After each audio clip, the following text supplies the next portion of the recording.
ভাই কত?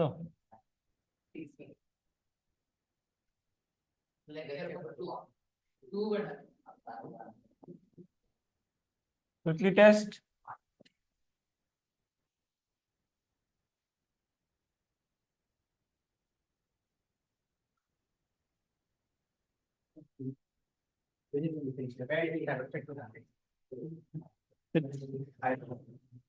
আমাকে ওইটা একটু প্রিন্ট করে দিয়ে দেন, যেটা দিয়ে আসছি। ফার্স্ট পেজটা একটু প্রিন্ট করে একটু দিয়ে যান এখন। হ্যাঁ, আমি কি শুরু করতে পারবো এখন?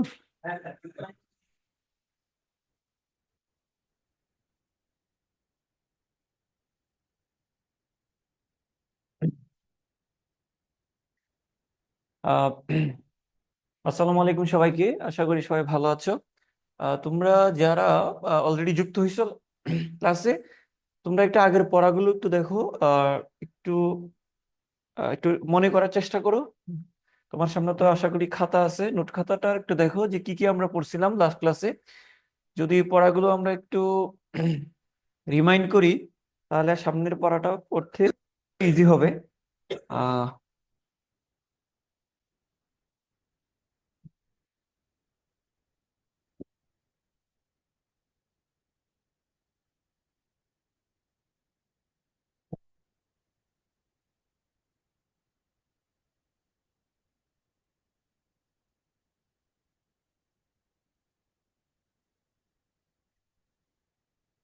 আচ্ছা, আমি শুরু করতে পারি। ওকে, তাহলে আমরা আসি প্রথমে যে বিষয়টা, সেটা হচ্ছে আজকে শুরুতেই আমরা কয়েকটা কনফিউশন ক্লিয়ার করব। তোমাদের, আমি তো বলছিলাম যে তোমাদের মনের ভিতর যে প্রশ্নগুলো আছে সেগুলো আমি নিজে থেকেই দিব, সুতরাং তোমাদের টেনশন করার দরকার নেই। আমি যদি একটু শুরুতেই বলি যে বিষয়টা, সেটা হচ্ছে একটু খেয়াল করি। প্রথমে যদি আমি আসি, যে আমরা লাস্ট ক্লাসে আমরা পড়ছিলাম এটিপি। এটিপি, এই এটিপি মানে হচ্ছে এখানে কি ছিল? এখানে ছিল বেসিক্যালি অ্যাডিনোসিন। এখানে ছিল হচ্ছে অ্যাডিনোসিন।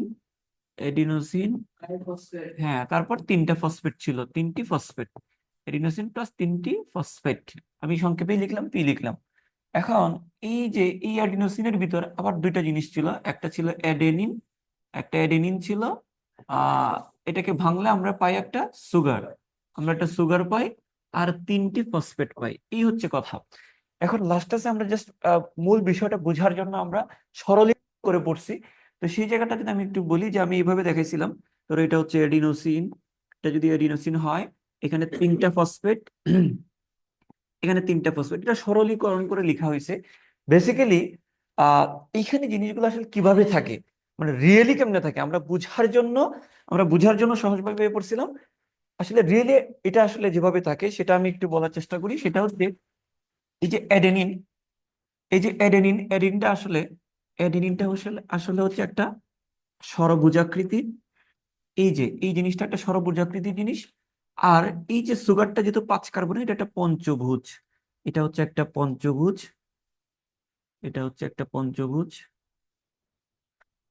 পঞ্চভুজ, ঠিক আছে। এখন তাহলে এখানে আমি কি আঁকলাম? এই যে অ্যাডেনিন, এই যে অ্যাডেনিন, এই যে সুগার, এই যে সুগার। আর এখানে খেয়াল করো, সরি সরি, আমি এই এই পুরাটা, এই যে দুইটা চক্র দেখলা, এই দুইটা চক্র মিলেই আসলে একটা অ্যাডেনিন। এই চক্রটা আর এই চক্রটা, এখানে এই চক্রের মধ্যে স্যার কি আছে? তোমাদেরকে লাস্ট ক্লাসে বলছিলাম এটা নাইট্রোজেন দিয়ে তৈরি একটা ক্ষার। এই জিনিসটা নাইট্রোজেন দিয়ে তৈরি, তার মানে এই চক্রগুলো নাইট্রোজেন দিয়ে তৈরি। এখন স্যার এটা নাইট্রোজেনটা আমি লিখি নাই কেন? এইগুলো তোমরা আর ইন্টারমিডিয়েটে উঠলে তখন এই জিনিসগুলো ডিটেইলি জানতে পারবা, এগুলো 9-10-এর পড়া না, হ্যাঁ। আচ্ছা, যতটুকু সরল করে পড়া যায় আর কি, তোমাদের জন্য যতটুকু পড়া যায়। তাহলে এই যে অ্যাডেনিন, এটা হচ্ছে একটা অ্যাডেনিনের স্ট্রাকচার। এই জিনিসটা হচ্ছে একটা অ্যাডেনিনের স্ট্রাকচার, এবং তার সাথে খেয়াল করো, এই যে তার সাথে একটা সুগার থাকবে, তার সাথে একটা সুগার থাকবে, একটা সুগার থাকবে। এখানে যদি আমরা খেয়াল করি, এটাও হচ্ছে একটা পঞ্চভুজ, এটাও একটা পঞ্চভুজ, খেয়াল করো। তাহলে দুইটা রিং মিলে হচ্ছে একটা অ্যাডেনিন, দুইটা রিং মিলে হচ্ছে একটা অ্যাডেনিন। তার তারপরে একটা কি আছে এখানে? একটা সুগার আছে। তাহলে খেয়াল করো, তোমাদের বইয়ের যে ছবিটা আছে সেটার সাথে আমি একটু মিলাই দেওয়ার চেষ্টা করতেছি। তাহলে দেখো, এই যে অ্যাডেনিন, এই যে অ্যাডেনিন, এই যে সুগার, এই যে সুগার। এখন দুইটাকে যদি আমি এক করে দেই তখন কিন্তু এটা অ্যাডিনোসিন হয়ে গেছে। খেয়াল করো, দুইটাকে যখন আমরা এক করে দিলাম, অ্যাডেনিনের সাথে একটা সুগার যোগ করছি, এই দুইটা মিলে এই দুইটা দুইটা এখানে দুইটা না, আসলে অ্যাকচুয়ালি কয়টা, একটা, এটা হচ্ছে অ্যাডেনিন, তার সাথে সুগার যোগ করছি, তখন কি হয়েছে এখন দেখো, অ্যাডিনোসিন। তার সাথে কি কয়টা ফসফেট আছে, তিনটি ফসফেট। তিনটি ফসফেট আসলে এইভাবে থাকে, প্রথমে একটি ফসফেট, তারপর আরেকটি ফসফেট, তারপর আরেকটি ফসফেট, এই যে 3 নম্বর ফসফেটটা এই জায়গায় থাকে। এখন খেয়াল করো, আমরা যদি দেখি যে এই পর্যন্ত যদি চিন্তা করি, এটা হচ্ছে এডিপি, এই পর্যন্ত চিন্তা করলে এটা কি, এডিপি। কারণ এটার সাথে কি আছে বলতো, কয়টা ফসফেট আছে, না এখানে কয়টা ফসফেট, এই পর্যন্ত কয়টা ফসফেট, এই পর্যন্ত হচ্ছে 2টা ফসফেট। তাই এই জন্য কি বলবো, এডিপি। সাথে যখন আরেকটা মিলাইছি তখন সেটা কি হয়ে গেছে, এইখান থেকে যদি এই পর্যন্ত চিন্তা করি তখন সেটা কিন্তু এটিপি। ঠিক আছে, তাহলে এটিপি যখন 3 নম্বর ফসফেটটা যুক্ত হয় তখনই কিন্তু 7.3 কিলো ক্যালোরি, 7.3 কিলো ক্যালোরি শক্তি জমা হয়। কত kilo calorie, 7.3 kilo calorie. Sir কত নাম্বারটা যুক্ত হওয়ার সময়, 3 নম্বরটা। আমরা এরকম করছিলাম না, এডিপি প্লাস ইনঅর্গানিক ফসফেট মিলে কি হয়েছিল, এটিপি হয়েছিল না? হ্যাঁ, তাহলে এই যে দুইটা যুক্ত হওয়ার পর যখন 3 নম্বরটা যুক্ত হয়েছে তখন এখানে কি যুক্ত হয়েছিল, শক্তি, শক্তিটা জমা হয়েছিল। তো শক্তিটা কার সাথে জমা হয়েছিল, 3 নম্বরটার সাথে। শক্তিটা যুক্ত হয়েছিল কোন নম্বরটার সাথে, এই জন্য একেবারে প্রান্তে আছে 3 নম্বরটা। বলতে এখানে এটা কিসে আছে বলতো, এই জিনিসটা একেবারে কিসে আছে, একদম প্রান্তে আছে। এটা হচ্ছে প্রান্তীয় ফসফেট। কেমন ফসফেট, এটাকে আমরা 3 নম্বর ফসফেট না বলে আমরা এটাকে বলতে পারি কি, প্রান্তীয় ফসফেট। কি ফসফেট, প্রান্তীয় ফসফেট। তাহলে এটিপি এর কোন ফসফেটে শক্তিগুলো জমা আছে, এটিপি এর কোন ফসফেটে, প্রান্তীয় ফসফেটে। এটিপি এর প্রান্তীয় ফসফেটে, প্রান্তীয় ফসফেটে শক্তি জমা থাকে, শক্তি জমা হয়, শক্তি জমা হয়, প্রান্তীয় ফসফেটে শক্তিটা জমা হয়। এটা একটা কনফিউশন তোমাদের মধ্যে অনেকে ছিল যে স্যার এই লাইনটার মানেটা কি। আশা করি আমাদের এখন এই জিনিসটা ক্লিয়ার। তোমাদেরকে আবারও যদি একটু রিমাইন্ড করি যে এডি এডিনোস মানে এটিপি মানে হচ্ছে, যদি ভেঙে ভেঙে চিন্তা করি, লাস্ট ক্লাসের পড়াটা, একটা এডেনিন থাকবে, একটা সুগার থাকবে, আর 3টা ফসফেট থাকবে। এই এই যে দুইটা চাকার মতো দেখতেছে, আপাতত চাকাই মনে করো, এগুলা কি, কিভাবে এগুলা পরে, এই যে দুইটা রিং দেখতেছো, দুইটা রিং আসলে একটা জিনিসকে রিপ্রেজেন্ট করতেছে, সেটা হচ্ছে অ্যাডেনিন, তার সাথে একটা সুগার আছে। ঠিক আছে, তো অ্যাডেনিন প্লাস সুগার, এই দুইটা জিনিস মিলেই হচ্ছে কি, অ্যাডিনোসিন। তার সাথে কয়টা ফসফেট, 3টা ফসফেট। এখন এডিপির সাথে যখন 3 নম্বরটা যুক্ত হয় তখনই কিন্তু এটিপি তৈরি হয়। তো এডিপি এর প্রান্তীয় ফসফেট, হ্যাঁ হ্যাঁ, এডিপি এর প্রান্তীয় ফসফেট, আমি এটা কিভাবে আনমিউট করবো একটু দেখুন তো। হ্যাঁ হ্যাঁ, কে, বলো, তাহিয়া তারান্নুম বলো। স্যার আসসালামু আলাইকুম। স্যার আসসালাম। আমি হচ্ছে আইপিটা বুঝি নাই। আইপিটা কি? কোনটা, আইপিটা আরপি নাই তো এখানে, এটিপি, সব এটিপি। না স্যার, ওইদিকে লিখছেন যেটা। ও আইপি, তুমি কি লাস্ট ক্লাস করছো? হ্যাঁ স্যার। লাস্ট ক্লাসে আমি তো পড়াইছিলাম, এটা ইনঅর্গানিক ফসফেট পড়াইছিলাম না? আইপি মানে ইনঅর্গানিক, ইনঅর্গানিক ফসফেট পড়াইছিলাম কিনা, পড়াইছিলাম। স্যার ভুলে গেছি, হ্যাঁ, ভুলে গেছি। হ্যাঁ, ভুলে গেলে তো হবে না, আগের পড়াগুলো রিমাইন্ড করতে হবে তো। তারপর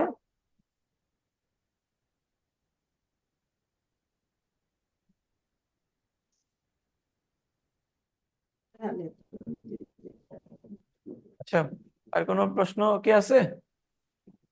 আচ্ছা, তো স্যার খেয়াল করো। আসসালামু আলাইকুম। আসলাম, হ্যাঁ বলো। স্যার এটা আবার বুঝাই দিবেন?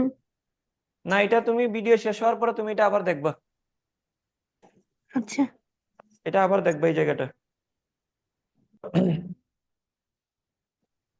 নেক্সট, এটা একটা কনফিউশন স্যার ছিল আসসালামু আমাদের। আলাইকুম। হ্যাঁ, এবার আমরা নেক্সট টপিকে যাই, আমরা নেক্সট টপিকে যাই, ক্লিয়ার করিয়ে নিই। এবার আসি, দেখো আমি তোমাদেরকে স্যার আহ আসসালামু আলাইকুম। আলাইকুম আসসালাম, হ্যাঁ বলো না। স্যার আপনি গত ক্লাসে 5 কার্বনের একটা গ্লুকোজের মানটা বলেছিলেন না, ওইটা আমি বুঝি নাই। 5 কার্বনে কি বলছিলাম, স্যার একটা গ্লুকোজের মান বলেছিলেন আপনি। গ্লুকোজের সংকেত বলছিলাম আর কি, এটা হচ্ছে C5H10 O5, এটা মুখস্থ রাখবা আর কি, C5H10O5। স্যার এটা অ্যাকচুয়ালি কি এটা আমি বুঝতেছি না, মানে গ্লুকোজের মানটা তো আমরা জানি C6H12O6। হ্যাঁ, গ্লুকোজের সংকেত হচ্ছে C6H C6 12O6। H12O6। এটা তো গ্লুকোজের সংকেত, কিন্তু আমরা তো এটা গ্লুকোজের সংকেত লিখি না, এটা হচ্ছে রাইবোজের সংকেত লিখছি, রাইবোজের সংকেত। স্যার আমি কোশ্চেন চাচ্ছ না? আমি একটা রিকোয়েস্ট করি, হ্যাঁ, আমাকে কোশ্চেনে দিয়েন না, আমি কোশ্চেন। আমার পড়াটার ধারাবাহিকতা নষ্ট হবে। আচ্ছা, একেবারে লাস্টে প্রশ্ন করবো না, ঠিক আছে। কারণ আমি ওইভাবে অভ্যস্ত না। না, কারণ এরা দিব। আচ্ছা, বুঝতে ঠিক আছে। বুঝতে আচ্ছা শুনো, তোমরা যারা ক্লাস করতেছো, আসলে মুন্না স্যারটা একভাবে নিয়ে অভ্যস্ত। আমি আসলে প্রশ্ন যদি তোমরা যদি আমাকে বলো, তাহলে আমার যে পড়ার যে ধারাটা আছে সেটা একটু ছন্দপতন হবে, বোঝা গেছে? আমি তোমাদের সকল প্রশ্ন আনসার দিব, সেটা হচ্ছে ক্লাসের শেষে দিব। আর একটা কথা আছে, ওরা কিন্তু অনেকেই আছে পরে জয়েন করে, এই পড়াগুলো অনেক সময় দেখে না, খেয়াল করে না, তখন আবার এটা প্রশ্ন করে। আমি কিন্তু আমার আমার আমার কাছে কিন্তু এই প্রশ্নটা আনসার কোনো দিই নেই, কারণ আপনি যদি বলেন দিব, কিন্তু আমার কিন্তু আবার ওই দিক দিয়ে এই জিনিসগুলোর একটু ডাউন কবে। ভাই, একটা জিনিসও বায়োলজি বুঝতে অনেক কাজ আছে। হুম বুঝলে এটা না করে, যেমন তোমাকে যে আইপিটা জিজ্ঞেস করতেছে হুম কেন করবে, এটা তো সবার জন্য হ্যাম্পার হচ্ছে না এটা। টানো, তুমি টানো, এমনকি নষ্ট করে ফেলছি, জানো? নষ্ট করে ডাইরেক্ট নষ্ট করছি যে কালকের কথা আজকে বলা, আজকে কথা না বলে এর কথা নষ্ট করে ফেলছি। তুমি টানো, তুমি টানো, আমি দেখবো, আমি আসি। আচ্ছা আমি ঘুম থেকে চলে আসছি না, আমি কিনে প্রশ্ন নিচ্ছে কেন? হ্যাঁ এটা দরকার নেই, তুমি টানো। আচ্ছা এই সব কথা মিলে যাবে, আগে টিচারের কথা বলতে দিতে হবে। আমার হ্যাঁ আসি। হ্যাঁ, বলা না গেলে সেম ডিজাইন টিচার যাবে। আচ্ছা ভাই আর একটা কথা, এমনি 9-এর আর 10-এর কি সেম রাখতে হবে নাকি? সেম রাখার চেষ্টা করো। ঠিক আছে, এটা ওকে।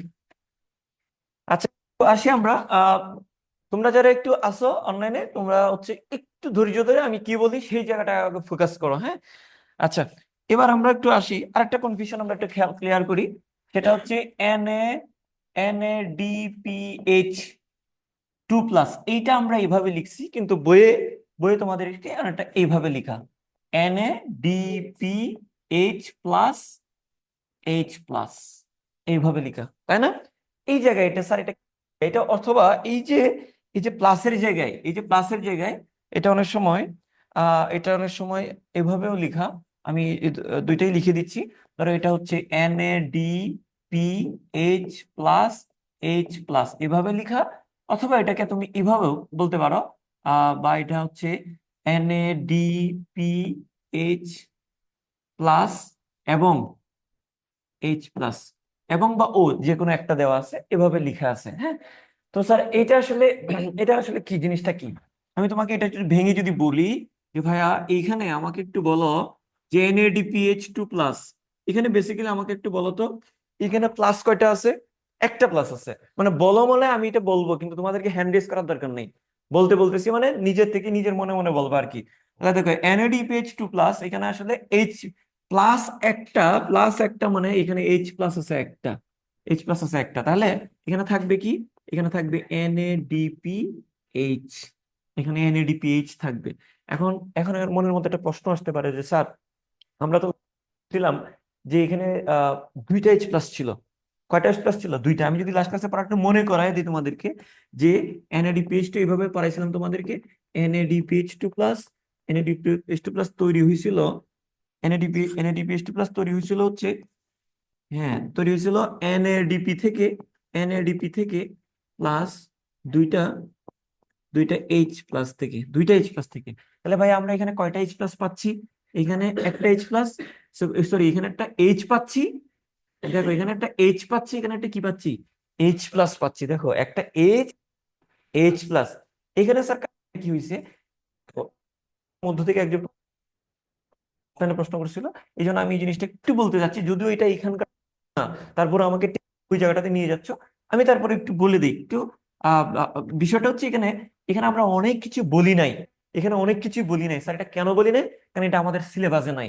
এখানে অনেক কিছুই আছে যেগুলো ইন্টারমিডিয়েটেও বলা হয় না, সুতরাং সেগুলো আমি টেনে এনে যদি তোমাদেরকে বারবার বলি, তোমাদের হয়তো বা মনের যে প্রশ্নটা সেটা হয়তো বা আনসার পাবা। অ্যাকচুয়ালি তোমার যেটা দরকার, যে এই এসএসসি লেভেলে বা 9-10 লেভেলে যতটুকু দরকার, সেটা তোমার আর শেখা হবে না, অনেক কিছু তোমার লেকিংস থেকে যাবে। আবার দেখো, তারপর আমি একটু বলি যে এখানে বেসিক্যালি এটা আসলে আমরা এইখানে আসলে জিনিসটা ছিল হচ্ছে এনএডিপি, এনএডিপি প্লাস, এখানে ছিল এনএডিপি প্লাস। ওকে, এটা আসলে এনএডিপি প্লাস ছিল, কিন্তু আমরা লিখি হচ্ছে এনএডিপি, এই জিনিসটা অ্যাকচুয়ালি ছিল এনএডিপি প্লাস। এখন খেয়াল করি, আমরা যদি লিখি 2H প্লাস এখানে, তাহলে স্যার এই যে ওই যে পানি থেকে যে দুইটা ইলেকট্রন তৈরি হয়েছিল, পানি থেকে যে দুইটা ইলেকট্রন তৈরি হয়েছিল, এই দুইটা ইলেকট্রন এদের সাথে এসে যুক্ত হয়। ভালো করে খেয়াল করো, পানি থেকে যে দুইটা ইলেকট্রন তৈরি হয়েছিল কিনা মনে আছে কিনা? আমরা এই পানিটাকে এভাবে লিখছিলাম যে H2O, এটাকে ভাঙলে 2H প্লাস, তারপর কি দুইটা ইলেকট্রন, তারপর হাফ অণু অক্সিজেন। এটা লাস্ট ক্লাসের পড়া, তোমাদের মনে আছে কিনা? এই যে লাস্ট ক্লাসে আমরা এটা পড়ছিলাম যে এখানে দুইটা H প্লাসই তৈরি হয় না, সাথে দুইটা কি তৈরি হয়? ইলেকট্রন তৈরি হয়। দেখো H প্লাস গুলো যেমন এখানে আসে, ইলেকট্রন গুলো এখানে আসে, কিন্তু ইলেকট্রন গুলো আমরা লিখি না, কারণ ইলেকট্রন গুলো এত সহজে আসে না, এখানে অনেক প্রসেসের মধ্য দিয়ে এই জিনিসগুলো আসে। এই জন্য আমরা অ্যাভয়েড, বারবার ওই যেহেতু তোমরা টেনে নিয়ে যাচ্ছ এই জন্য বলতে হচ্ছে এই ইলেকট্রন গুলো খেয়াল করো। তাহলে এবার একটা খেয়াল করো, আমাকে বলো এখানে, তাহলে এই জায়গাতে তোমরা যারা নিজেরা অনেক ওখানে অনেক ক্লিয়ার না বা এগুলো পড়ো নাই, তাহলে এই জিনিসগুলো বোঝাটা তোমাদের জন্য খুবই টাফ হবে। তারপরে আমি যতটুকু করতেছি দেখো, এই যে এনএডিপি, আমাকে বলো তো এনএডিপি প্লাসের সাথে একটা মাইনাস যোগ করে দিই, তাহলে কি হয়ে যাবে? এটা হয়ে যাবে এনএডিপি হয়ে যাবে, এটা হয়ে যাবে এনএডিপি। কেমনে স্যার? এই যে আমি একটু বলি, লাস্ট ক্লাসে পড়াইছিলাম তোমাদেরকে, লাস্ট ক্লাসে পড়াইছিলাম যে একটা H প্লাস, দেখো একটা H প্লাস, সরি, একটা একটা হাইড্রোজেনকে যদি আমরা ভাঙি, তাহলে আমরা একটা H প্লাস পাই, একটা ইলেকট্রন পাই, একটা H প্লাস পাই এবং কি একটা ইলেকট্রন পাই। তাহলে এটাকে উল্টা করে চিন্তা করো তো, একটা H প্লাসের সাথে একটা ইলেকট্রন যোগ করলে তখন সে একটা কি পাই? পাই। ঠিক কিভাবে, ঠিক কিভাবে আমি যদি একটা এনএডিপি এর সাথে, এনএডিপি প্লাসের সাথে যদি একটা ইলেকট্রন যোগ করে দেই, তখন আমরা কি পাবো?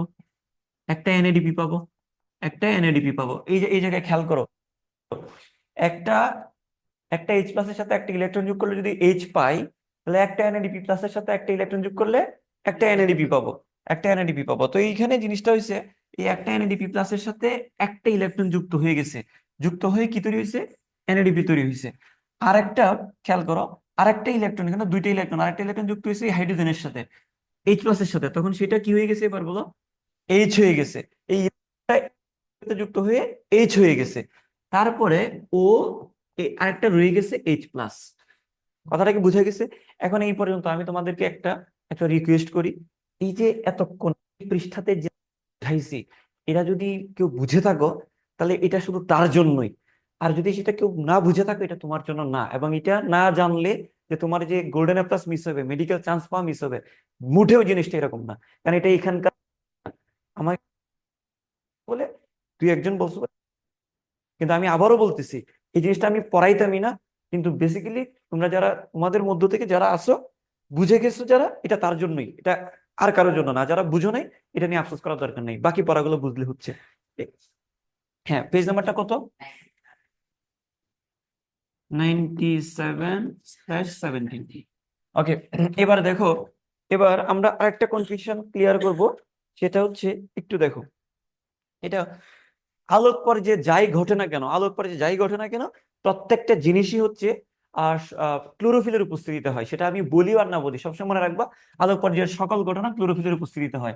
আলোক পর্যায়ের সকল বিক্রিয়া, আলোক পর্যায়ের আলোক পর্যায়ের সকল বিক্রিয়া ক্লোরোফিলের উপস্থিতিতে হয়। বিক্রিয়া ক্লোরোফিলের উপস্থিতিতে হয়। বিক্রিয়া ক্লোরোফিলের উপস্থিতিতে হয়।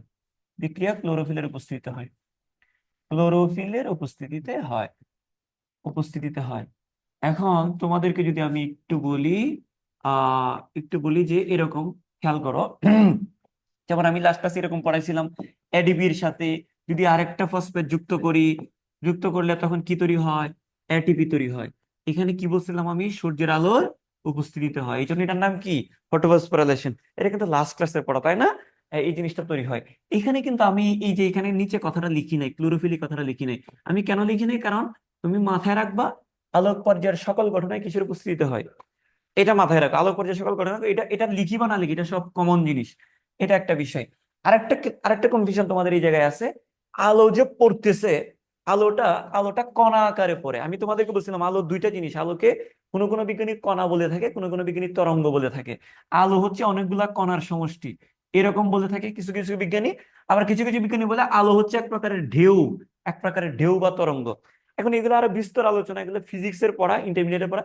তারপর আমি বলতেছি আলোটা বিষয়টা দেখো, আলোতে কোনো কোনো বিজ্ঞানী কি বলছে বলো, কণা। আলোকে কোনো কোনো বিজ্ঞানী বলছে কণা, আর কোনো কোনো বিজ্ঞানী কি বলছে, তরঙ্গ। তাহলে এই বায়োলজিতে এই জিনিসটা মেনে নিছে বিজ্ঞানীরা, এইটা মেনে নিয়ে এটাকে ব্যাখ্যা করা সহজ হয়। তো সেই ক্ষেত্রে এই যে আলোটা কোন রূপে আসতেছে এখানে, আলোটা গাছের পাতার উপর কোন রূপে আসতেছে, কণা রূপে। কোন রূপে আসতেছে, কণা রূপে। এই কণাগুলোর নাম হয়েছে ফোটন। কণাগুলোর নাম কি, ফোটন কণা। কি কণা, ফোটন কণা। তাহলে আমরা লাস্ট ক্লাসে এইভাবে বলছিলাম যে আলোক শক্তি পড়তেছে, এবার কি বলতেছে, আলোক শক্তি কণা আকারে, ফোটন আকারে পড়তেছে। এই জন্য তোমাদের বই এই কথাটা বলছে। সোজা কথা, আলোক শক্তি এটিপিতে জমা হয়, বা আলোক শক্তি ইজ ইকুয়াল টু কি, আলোক শক্তি ইজ ইকুয়াল টু কি, কণা। আর এই কণাটার নাম কি, ফোটন। তাহলে আমি আবারও বলি, আলোক শক্তি জমা হচ্ছে এই কথাটার যা মানে, ফোটন কণা জমা হচ্ছে এই কথাটার মানে সেম। মানে আলোক শক্তিকে আমরা কি বলতেছি এখানে, আলোক শক্তি, আলোক শক্তি is equal to photon, photon কণা। আলোক শক্তি ইজ ইকুয়াল টু কি কণা, ফোটন কণা। তাহলে এখানে আলোক শক্তি জমা হচ্ছে এই কথাটার মানে হচ্ছে এখানে ফোটন কণা জমা হচ্ছে। আলোকের সাহায্যে হচ্ছে, আমরা এই কথাটা বলতে পারি ফোটনের সাহায্যে হচ্ছে। ক্লিয়ার? আশা করি ক্লিয়ার এই জায়গায়। তো এই জায়গায় একটা প্রবলেম ছিল তোমাদের। আর একটা হচ্ছে, দেখো এই প্রক্রিয়াটার নাম কি, এই প্রক্রিয়ার নাম কি, তোমার নাম কি বলো, রাফিন। রাফিন বলো তো এই প্রক্রিয়াটার নাম কি, ফটোফসফোরাইলেশন। তোমরা যারা অনলাইনে আছো তোমাদের হাত তোলার দরকার নেই, ঠিক আছে। এই যে প্রক্রিয়াটার নাম, এটা লাস্ট ক্লাসে আমরা পড়ছিলাম, এটার নাম ছিল ফটোফসফোরাইলেশন। ফটোফসফোরাইলেশন এই প্রক্রিয়াটা যখন হয়, ভাইয়া এখানে কি পরিমাণ শক্তি জমা হয়, এখানে জমা হয় 7.3 কিলো ক্যালোরি। কত kilo calorie, 7.3 kilo calorie. 3 kilo calorie যদি জমা হয়, আচ্ছা এটিপি তৈরি হওয়ার সময়, এটিপি তৈরি হওয়ার সময় যদি 7.3 কিলো ক্যালোরি শক্তি জমা হয়, তাহলে এটিপিটাকে ভাঙলে আমরা কি পরিমাণ শক্তি পাবো। তাহলে উল্টা করে আমি যদি এটাকে ভেঙে ফেলি, দেখো এই যে দেখো ADP, inorganic phosphate, 7.3 kilo calorie, একটা দুইটা তিনটা জিনিস মিলে এই জিনিসটা তৈরি হয়েছে, এর ভিতরে সবকিছু জমা আছে। এটাকে যদি আমি যদি আবার ভাঙি, তাহলে এটিপি কে ভাঙলে আমরা যেটা পাবো, এটিপি কে ভাঙলে আবার এই জিনিসগুলো পাবো না, যা যা দিয়ে তৈরি হয়েছে। দেখো এই বিল্ডিংটা, এই বিল্ডিংটা ইট দিয়ে বানানো হয়েছে, ইট দিয়ে বানানো হয়েছে। তো এই বিল্ডিং ভাঙলে আমরা আবার কি পাবো, ইট পেয়ে যাব। এখানে জিনিসটা হচ্ছে, এই এই যে ADP, inorganic phosphate, 7.3 kilo calorie শক্তি জমা হয়ে এটা তৈরি হয়েছে। তো এটাকে ভাঙলে উল্টা আবার কি পাবো, এডিপি পাবো, তারপর কি পাবো, ইনঅর্গানিক ফসফেট পাবো, তারপর কি পাবো, 7.3 কিলো ক্যালোরি এনার্জি পাবো। ঠিক আছে। তাহলে দেখো এটা হচ্ছে, এটার এই এই প্রক্রিয়াটার নাম, সবকিছু মিলে যখন একটা হবে, এটার নাম যদি ফটোফসফোরাইলেশন হয়, এটা ভেঙে যখন আবার শক্তি তৈরি হবে সেটাকে বলা হয় ডিফসফোরাইলেশন। কি বলা হয়, জাস্ট জাস্ট এই ফটোফসফোরাইলেশনের সামনে ডি কথাটা অ্যাড করবা, ডি কথাটা অ্যাড করবা, সেটা হচ্ছে ডি, ফটো কথাটা বাদ দিয়ে ডি কথাটা অ্যাড করবা, ডিফসফোরাইলেশন। নাম কি, ডিফসফোরাইলেশন, ডিফসফোরাইলেশন, ডিফসফোরাইলেশন। তাহলে আমাকে একটা কথা বলো তো, ফটোফসফোরাইলেশনের সময় যদি শক্তি জমা হয়, তাহলে ডিফসফোরাইলেশনের সময় শক্তি কি হবে, নির্গত হবে। শক্তি কি হবে, এই যে এই শক্তিটা কিন্তু নির্গত হচ্ছে, নির্গত হচ্ছে। এবার খেয়াল করো, এই যে আমি যে হাতটা নাড়াচ্ছি আমার শক্তি লাগতেছে, এই শক্তিটা কোত্থেকে আসছে, এটিপি ভেঙে এই শক্তিটা নির্গত হয়েছে, এই শক্তিটা আমি কাজে লাগাচ্ছি। তাহলে আমি এত জটিল করে নেওয়ার দরকার নাই, আমি যেটা বলতে চাচ্ছি, যেটা বুঝাতে চাচ্ছি, ADP, inorganic phosphate, 7.3 kilo calorie মিলে কি তৈরি হয় ভাইয়া, এটিপি তৈরি হয়। এই ঘটনার নাম ফটোফসফোরাইলেশন। এটাকে যদি আমরা ভেঙে ফেলি, ভেঙে ফেললে তৈরি হবে কি, ADP, inorganic phosphate, 7.3 kilo calorie. এটাকে ভেঙে ফেললে যে প্রসেসটা হয় সেটাকে নাম দিছি আমরা ডিফসফোরাইলেশন, ডিফসফোরাইলেশন। এইবার একটু তোমাদের যদি কারো কনফিউশন থাকে, আমি আবারও বলি, যে ক্লাসের শুরু থেকে ছিল তার যদি কোনো কনফিউশন থাকে সে হ্যান্ড রাইজ করো। আর ক্লাসের মাঝখানে ঢুকে গিয়ে যদি কোনো প্রবলেম থাকে সে হ্যান্ড রাইজ করবা না, শুরু থেকে ক্লাস শেষ হলে আবার যে জায়গাটা তুমি মিস করছো ওই জায়গার ভিডিওটা আবার দেখে ফেলবা। এবার দেখো যারা শুরু থেকে ছিল তাদের কি এই জায়গাটাতে কোনো কনফিউশন আছে কিনা, জাস্ট এই জায়গাটাতে। হ্যাঁ বলো, কনফিউশন থাকলে বলো। অন্য কোনো কনফিউশন না, অন্য কোনো প্রশ্ন না, শুধু এই টপিকটা কারো প্রবলেম আছে কিনা। আচ্ছা, আই হোপ তোমাদের কারো নাই। Okay fine. এবার আমরা একটু সামনের দিকে আগাবো। আমরা এটিপি, আচ্ছা প্রথমে কি গেল আমাদের, প্রথম যেটা গেল এটিপির বিষয়টা গেল, 2 নম্বরে এনএডিপিএইচ2 গেল, তারপরে হচ্ছে ক্লোরোফিলের বিষয়টা বললাম, ফুটনের বিষয়টা বললাম, ডিফসফোরেশনের বিষয়টা বললাম। আশা করি এখন আর কারো প্রবলেম নাই। ওকে, ওকে, তোমরা আমার সাথে আমার যে সিস্টেমটা সেটার সাথে একটু অ্যাডজাস্ট করে ফেলো, দেখবো যে তুমি অনেক মজা পাবা যে কিভাবে এই জিনিসগুলো কিভাবে আগাইতে হয়। এবার এবার আমরা এখন নতুন টপিকে যাচ্ছি। এগুলো ছিল জাস্ট কনফিউশন, এগুলো জাস্ট কয়েকটা এলোমেলো প্রশ্ন, কয়েকটা র্যান্ডম প্রশ্ন, কতগুলো আননেসেসারি প্রশ্ন। কথা ক্লিয়ার? ওকে, কিছু আছে প্রয়োজনীয় প্রশ্ন। ওকে, এবার আমরা যে মেইন যে আজকে একদম পেজ নাম্বারটা কত বলো তো? আগেরটা লিখি নাই? আগেরটা কত ছিল? আগেরটা ছিল 98 বাই কত? 18 না? আচ্ছা, তাহলে এখন এখন হচ্ছে কত? 19। হ্যাঁ, তো এখন আমরা যে কাজটা করব, বেসিক্যালি আমরা আজকে অন্ধকার পর্যায়টা পড়া শুরু করব। অন্ধকার পর্যায়ে তোমরা একটু খেয়াল করো, তোমাদেরকে বলতে বলবো বারবার, তোমাদেরকে বলতে বলবো, তোমার আব্বা আম্মু যদি পাশে থাকে তোমার আব্বা আম্মুর সামনে জোরে জোরে বলবা। এটা হ্যান্ড রেজ করে আমাকে বলার দরকার নেই। এখন বলো, এখানে আমি যদি একটু বলি যে হাইড্রোজেন সংযোজন লাস্ট ক্লাসে পড়ছিলাম, সংক্ষেপে লিখতেছি, এটা লাস্ট ক্লাসে ডিটেইল পড়ছিলাম, এটা সংক্ষেপে লিখতেছে। হাইড্রোজেন সংযোজনকে ভাইয়া কি বলা হয়? হাইড্রোজেন সংযোজনকে কি বলা হয়? বিজারণ। লাস্ট ক্লাসে বলছিলাম না, হাইড্রোজেন সংযোজনকে কি বলা হয়? বিজারণ বলা হয়, বিজারণ বলা হয়। ওকে, আর হাইড্রোজেন অপসারণকে কি বলা হয়? জারণ। হাইড্রোজেন সংযোজনকে বিজারণ বলা হয়, হাইড্রোজেন অপসারণকে কি বলা হয়? জারণ বলা হয়। সংক্ষেপে যদি বলি, এটাকে জারণ বলা হয়। আচ্ছা, একটু খেয়াল করো, যে কার্বন ডাইঅক্সাইড বিক্রিয়া করে আমরা কিন্তু অন্ধকার পর্যায়ে পড়তেছি। হেডলাইনটা লিখে ফেলি, অন্ধকার পর্যায়ে আগাচ্ছি আমরা। অন্ধকার পর্যায়ে অন্ধকার পর্যায়ে আগাচ্ছি। দেখো, খেয়াল করো, অন্ধকার পর্যায়ে ভাই কি তৈরি হয়? C6H12O6 তৈরি হয়। এটা তো আমরা আগে থেকেই জানি, তাই না? হ্যাঁ, এটা আমরা আগে থেকে জানি। এবার একটু খেয়াল করো যে এটা কেমনে হয় বিক্রিয়াটা।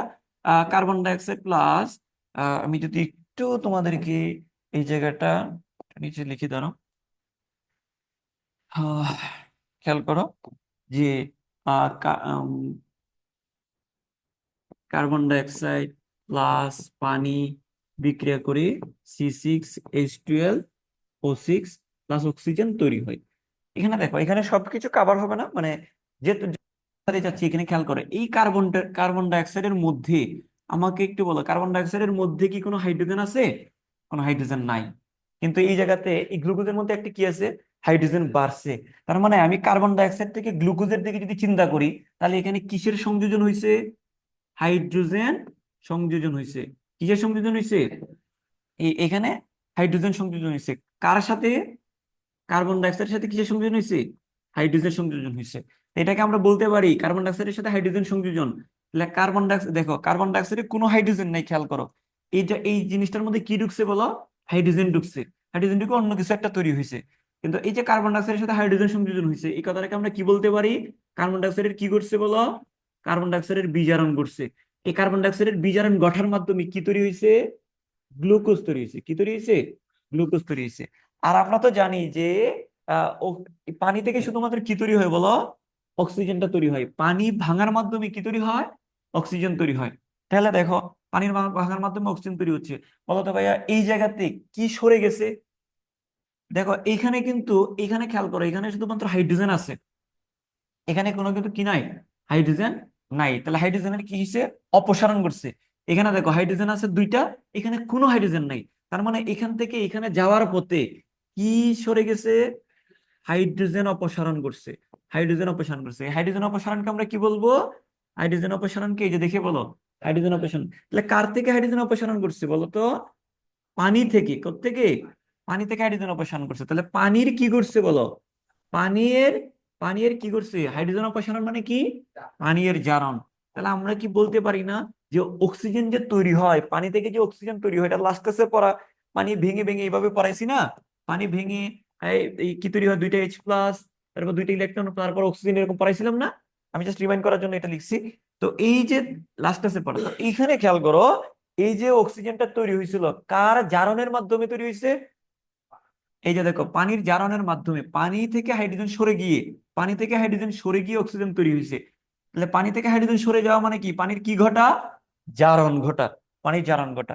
আচ্ছা এবার একটু আসি, এবার একটু অল্প করে একটু বলে দিতে চাই, এই গ্লুকোজ যে তৈরি হচ্ছে এটা ভাই কোন পর্যায়ের ঘটনা, অন্ধকার পর্যায়ের ঘটনা। কোন পর্যায়ের ঘটনা, অন্ধকার পর্যায়ের ঘটনা। আর আমরা এই জিনিসটা, এটা কিন্তু অন্ধকার পর্যায়েই হয়। আর অক্সিজেন যে তৈরি হয়, পানি যে ভাঙে, এগুলা কোন পর্যায়ে পড়ছিলাম লাস্ট ক্লাসে, এগুলা আলোক পর্যায়ের ঘটনা, এগুলা আলোক পর্যায়ের ঘটনা। আলোক পর্যায়ে আরো অনেক কিছুই হয়, কিন্তু এই জিনিসটা কোন পর্যায়ের ঘটনা, আলোক পর্যায়ের ঘটনা। তাহলে এবার একটু আমরা আসি, যে দেখো কার্বন ডাই অক্সাইডের বিজারণ, দেখো কার্বন ডাই অক্সাইডের সাথে হাইড্রোজেন সংযোজিত হয়ে গ্লুকোজ তৈরি হয়েছে। কার্বন ডাই অক্সাইডের সাথে দেখো তুমি চিন্তা করবা শুধু, কার্বন ডাই অক্সাইড থেকে গ্লুকোজ তৈরি হয়, আর পানি থেকে কি তৈরি হয়, অক্সিজেন তৈরি হয়। কার্বন ডাই অক্সাইড থেকে যখন গ্লুকোজ তৈরি হয়েছিল, তখন কিন্তু হাইড্রোজেনের সংযোজন ঘটছে। হাইড্রোজেনের সংযোজন ঘটা মানে কি, বিজারণ ঘটা। কার্বন ডাই অক্সাইডের হাইড্রোজেন সংযোজন মানে কার্বন ডাই অক্সাইডের বিজারণ। আমি নাম দিয়ে বলছিলাম, এখানে স্টুডেন্টের নাম দিয়ে বলছিলাম যে কোনো একজন মানুষের সাথে হাইড্রোজেন যোগ করে দিয়েছি, মানে ওই মানুষটার বিজারণ করছে। মানে কার্বন ডাইঅক্সাইডের সাথে হাইড্রোজেন যুক্ত করে এটা পাইছি। তাহলে কার্বন ডাইঅক্সাইডের কি করছে ভাইয়া, বিজারণ করছে। কার্বন ডাইঅক্সাইডের বিজারণের মাধ্যমে কি তৈরি হয়, গ্লুকোজ তৈরি হয়। তাহলে আমরা বলতে পারি, এই কথাটা বলতে পারি, কার্বন ডাইঅক্সাইডের বিজারণের মাধ্যমে, বিজারণের মাধ্যমে মাধ্যমে গ্লুকোজ তৈরি হয়, গ্লুকোজ, গ্লুকোজ তৈরি হয়। কার্বন ডাইঅক্সাইডের বিজারণের মাধ্যমে গ্লুকোজ তৈরি হয়। তাহলে এই কথাটা আমরা এটাও বলতে পারি যে কার্বন ডাইঅক্সাইডের বিজারণ, কথাটার মানে কার্বন ডাইঅক্সাইডের বিজারণটা কোন পর্যায়ে হয়, অন্ধকার পর্যায়ে। মানে কি, অন্ধকার পর্যায়ে মানে কি, কার বিজারণ।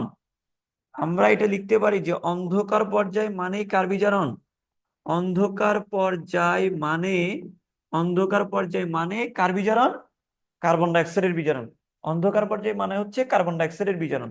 তাহলে অন্ধকার পর্যায়ে, এই যে দেখো অন্ধকার পর্যায়ে এই ঘটনা ঘটে, তাহলে অন্ধকার পর্যায়ে কার্বন ডাইঅক্সাইডের বিজারণ ঘটে। তাহলে অন্ধকার পর্যায়ে মানে কার্বন ডাইঅক্সাইডের বিজারণ, আর কার্বন ডাইঅক্সাইডের বিজারণের মাধ্যমে কি তৈরি হয়, গ্লুকোজ তৈরি হয়। এবার, এবার খেয়াল করো, এবার যদি আমরা একটু এই জায়গাটাতে আসি, যে কার্বন ডাইঅক্সাইড অন্ধকার পর্যায়, অন্ধকার পর্যায়, অন্ধকার পর্যায়, অন্ধকার পর্যায় বা কার্বন ডাইঅক্সাইডের অন্ধকার পর্যায়ে মানেই কি বলো, দেখে বলো সবাই, অন্ধকার পর্যায়ে মানেই কি। হ্যাঁ, তাহলে অন্ধকার পর্যায়ে বা কার্বন ডাইঅক্সাইডের বিজারণ, বিজারণ, বিজারণ তিনটি উপায় হয়ে থাকে। কয়টি উপায় হয়ে থাকে, তিনটি উপায় হয়ে থাকে, তিনটি উপায় হয়, তিনটি উপায় হয়। এখন উপায়গুলা কি, এই যে স্যার দেখতেছি যেগুলা, এই যে কার্বন ডাইঅক্সাইড থেকে গ্লুকোজ হয়ে যাচ্ছে, হুট করে হয়ে যায় না, এগুলা অনেকগুলা প্রসেসের মাধ্যমে হয়। এখানে তিনটি উপায় হয়, এটা আপাতত মনে রাখবো। স্যার তিনটে উপায় কি কি, এরা হচ্ছে যথাক্রমে, যথাক্রমে আমরা যদি বলি, যথাক্রমে C3, C4, আর একটা আছে ক্যাম, C3, C4, ক্যাম। এখন স্যার C3 জিনিসটা কি, C4 জিনিসটা কি, ক্যাম জিনিসটা কি, এগুলো প্রসঙ্গক্রমে সামনের দিকে আসবে আলোচনার বিষয়, এগুলা এগুলা বলবো, জিজ্ঞেস করার দরকার নেই C3, C4, ক্যাম কি, এগুলো আমরা আলোচনা করবো, সামনেই আলোচনা করবো। তাহলে আমরা জাস্ট এতটুকু আমরা এই জায়গাটাতে এনশিওর করি, আমরা এতটুকু জিনিস বুঝছি কিনা, যে কার্বন ডাইঅক্সাইড এবং পানি মিলে যখন গ্লুকোজ এবং অক্সিজেন তৈরি হয়, এই জায়গাতে তোমরা এতটুকু শিওর জেনে গেছো যে অক্সিজেনটা মূলত কার থেকে তৈরি হয়, পানি থেকে তৈরি হয়। তখন কিন্তু পানি থেকে কিন্তু হাইড্রোজেন অপসারণ, দেখো একটু খেয়াল করো, পানি থেকে যেহেতু হয়, তাহলে এই জায়গাটা আর এই জায়গাটাই খেয়াল করো, দেখো এখানে হাইড্রোজেন আছে কিন্তু এখানে কি নাই, হাইড্রোজেন নাই। তার মানে এখান থেকে কি করছে, হাইড্রোজেনের অপসারণ করছে। মানে হাইড্রোজেনের কি ঘটলো, সরি, পানি থেকে হাইড্রোজেনের অপসারণ করছে। তার মানে যার থেকে হাইড্রোজেন অপসারণ ঘটে তার কি ঘটে, তাহলে পানির কি করছে, জারণ ঘটছে। তা পানির জারণের মাধ্যমে কিন্তু অক্সিজেনটা তৈরি হয়েছে। আবার খেয়াল করে দেখো এই পাশেরটা যদি দেখি, এই যে কার্বন ডাইঅক্সাইড থেকে গ্লুকোজ তৈরি হয়েছে, ওই জায়গায় আমরা যেটা দেখতে পাচ্ছি, এখানে কোনো হাইড্রোজেন নাই, কিন্তু এখানে কিন্তু অনেকগুলো হাইড্রোজেন আছে। তার মানে এখানে আমরা বুঝতে পারলাম কার্বন ডাইঅক্সাইডের সাথে কি সংযোজিত হয়েছে, হাইড্রোজেন সংযোজিত হয়েছে, হাইড্রোজেন সংযোজন। তা কারোর সাথে যদি হাইড্রোজেন সংযোজন হয় তাকে কি বলা হয়, বিজারণ। তা কার্বন ডাইঅক্সাইডের সাথে হাইড্রোজেন সংযোজন হয়েছে, তার মানে কার্বন ডাইঅক্সাইড কি করছে, বিজারণ করছে। তা কার্বন ডাইঅক্সাইড বিজারণ করছে, এবং বিজারণ ঘটার মাধ্যমে কি তৈরি হয়েছে, গ্লুকোজ তৈরি হয়েছে। এবং এই পুরা ঘটনাটা ঘটে হয় কোন প্রক্রিয়া, কোন পর্যায়ে, আলোক পর্যায়ে। এটা আমাকে মুখস্থ রাখতে হবে যে এই ঘটনাটা ঘটে কোন পর্যায়ে, আলোক, সরি সরি সরি, অন্ধকার পর্যায়ে। আমি ভুলে বলছি আলোক পর্যায়ে, অন্ধকার পর্যায়ে, এই ঘটনাটা অন্ধকার পর্যায়ে হয়। তাহলে অন্ধকার পর্যায় মানেই কার বিজারণ, হ্যাঁ অন্ধকার পর্যায় মানেই হচ্ছে কার্বন ডাইঅক্সাইডের বিজারণ। তাহলে অন্ধকার পর্যায় মানেই হচ্ছে কার্বন ডাইঅক্সাইডের বিজারণ, আর কার্বন ডাইঅক্সাইড বিজারণের মাধ্যমে কি তৈরি হওয়া, গ্লুকোজ তৈরি হওয়া। আচ্ছা এই জন্য আমাদের আমাদের বই এভাবে লেখা, অন্ধকার পর্যায় বা কার্বন ডাইঅক্সাইডের বিজারণের কয়টি পথ আছে? বিজারণের জন্য তিনটি উপায় আছে, তিনটি পথ আছে, তিনটি উপায় বা গতিপথ। উপায় বা কি গতিপথ বলা হয়, উপায় বা এটা কোনো সময় গতিপথ বলা হয়। আচ্ছা, এই পর্যন্ত কারো কনফিউশন যদি থাকে, আমি আবারও বলি, যারা শুরু থেকে ক্লাসে ছিল এবং ক্লাস মাঝখানে চলে যাও নাই, এরকম কেউ যদি পড়াটা না বুঝো আমাকে একটু বলতে পারো, ঠিক আছে? শুধুমাত্র এই টপিকটা যদি কারো যদি কনফিউশন থাকে হ্যান্ড রাইজ করতে পারো। হ্যাঁ, একজন হ্যান্ড রাইজ করছো, ওইখান থেকে কি কন্ট্রোল করে? এখানে তো, এখানে কেমনে করে? কার্সর তো যাচ্ছে না। হ্যাঁ, তো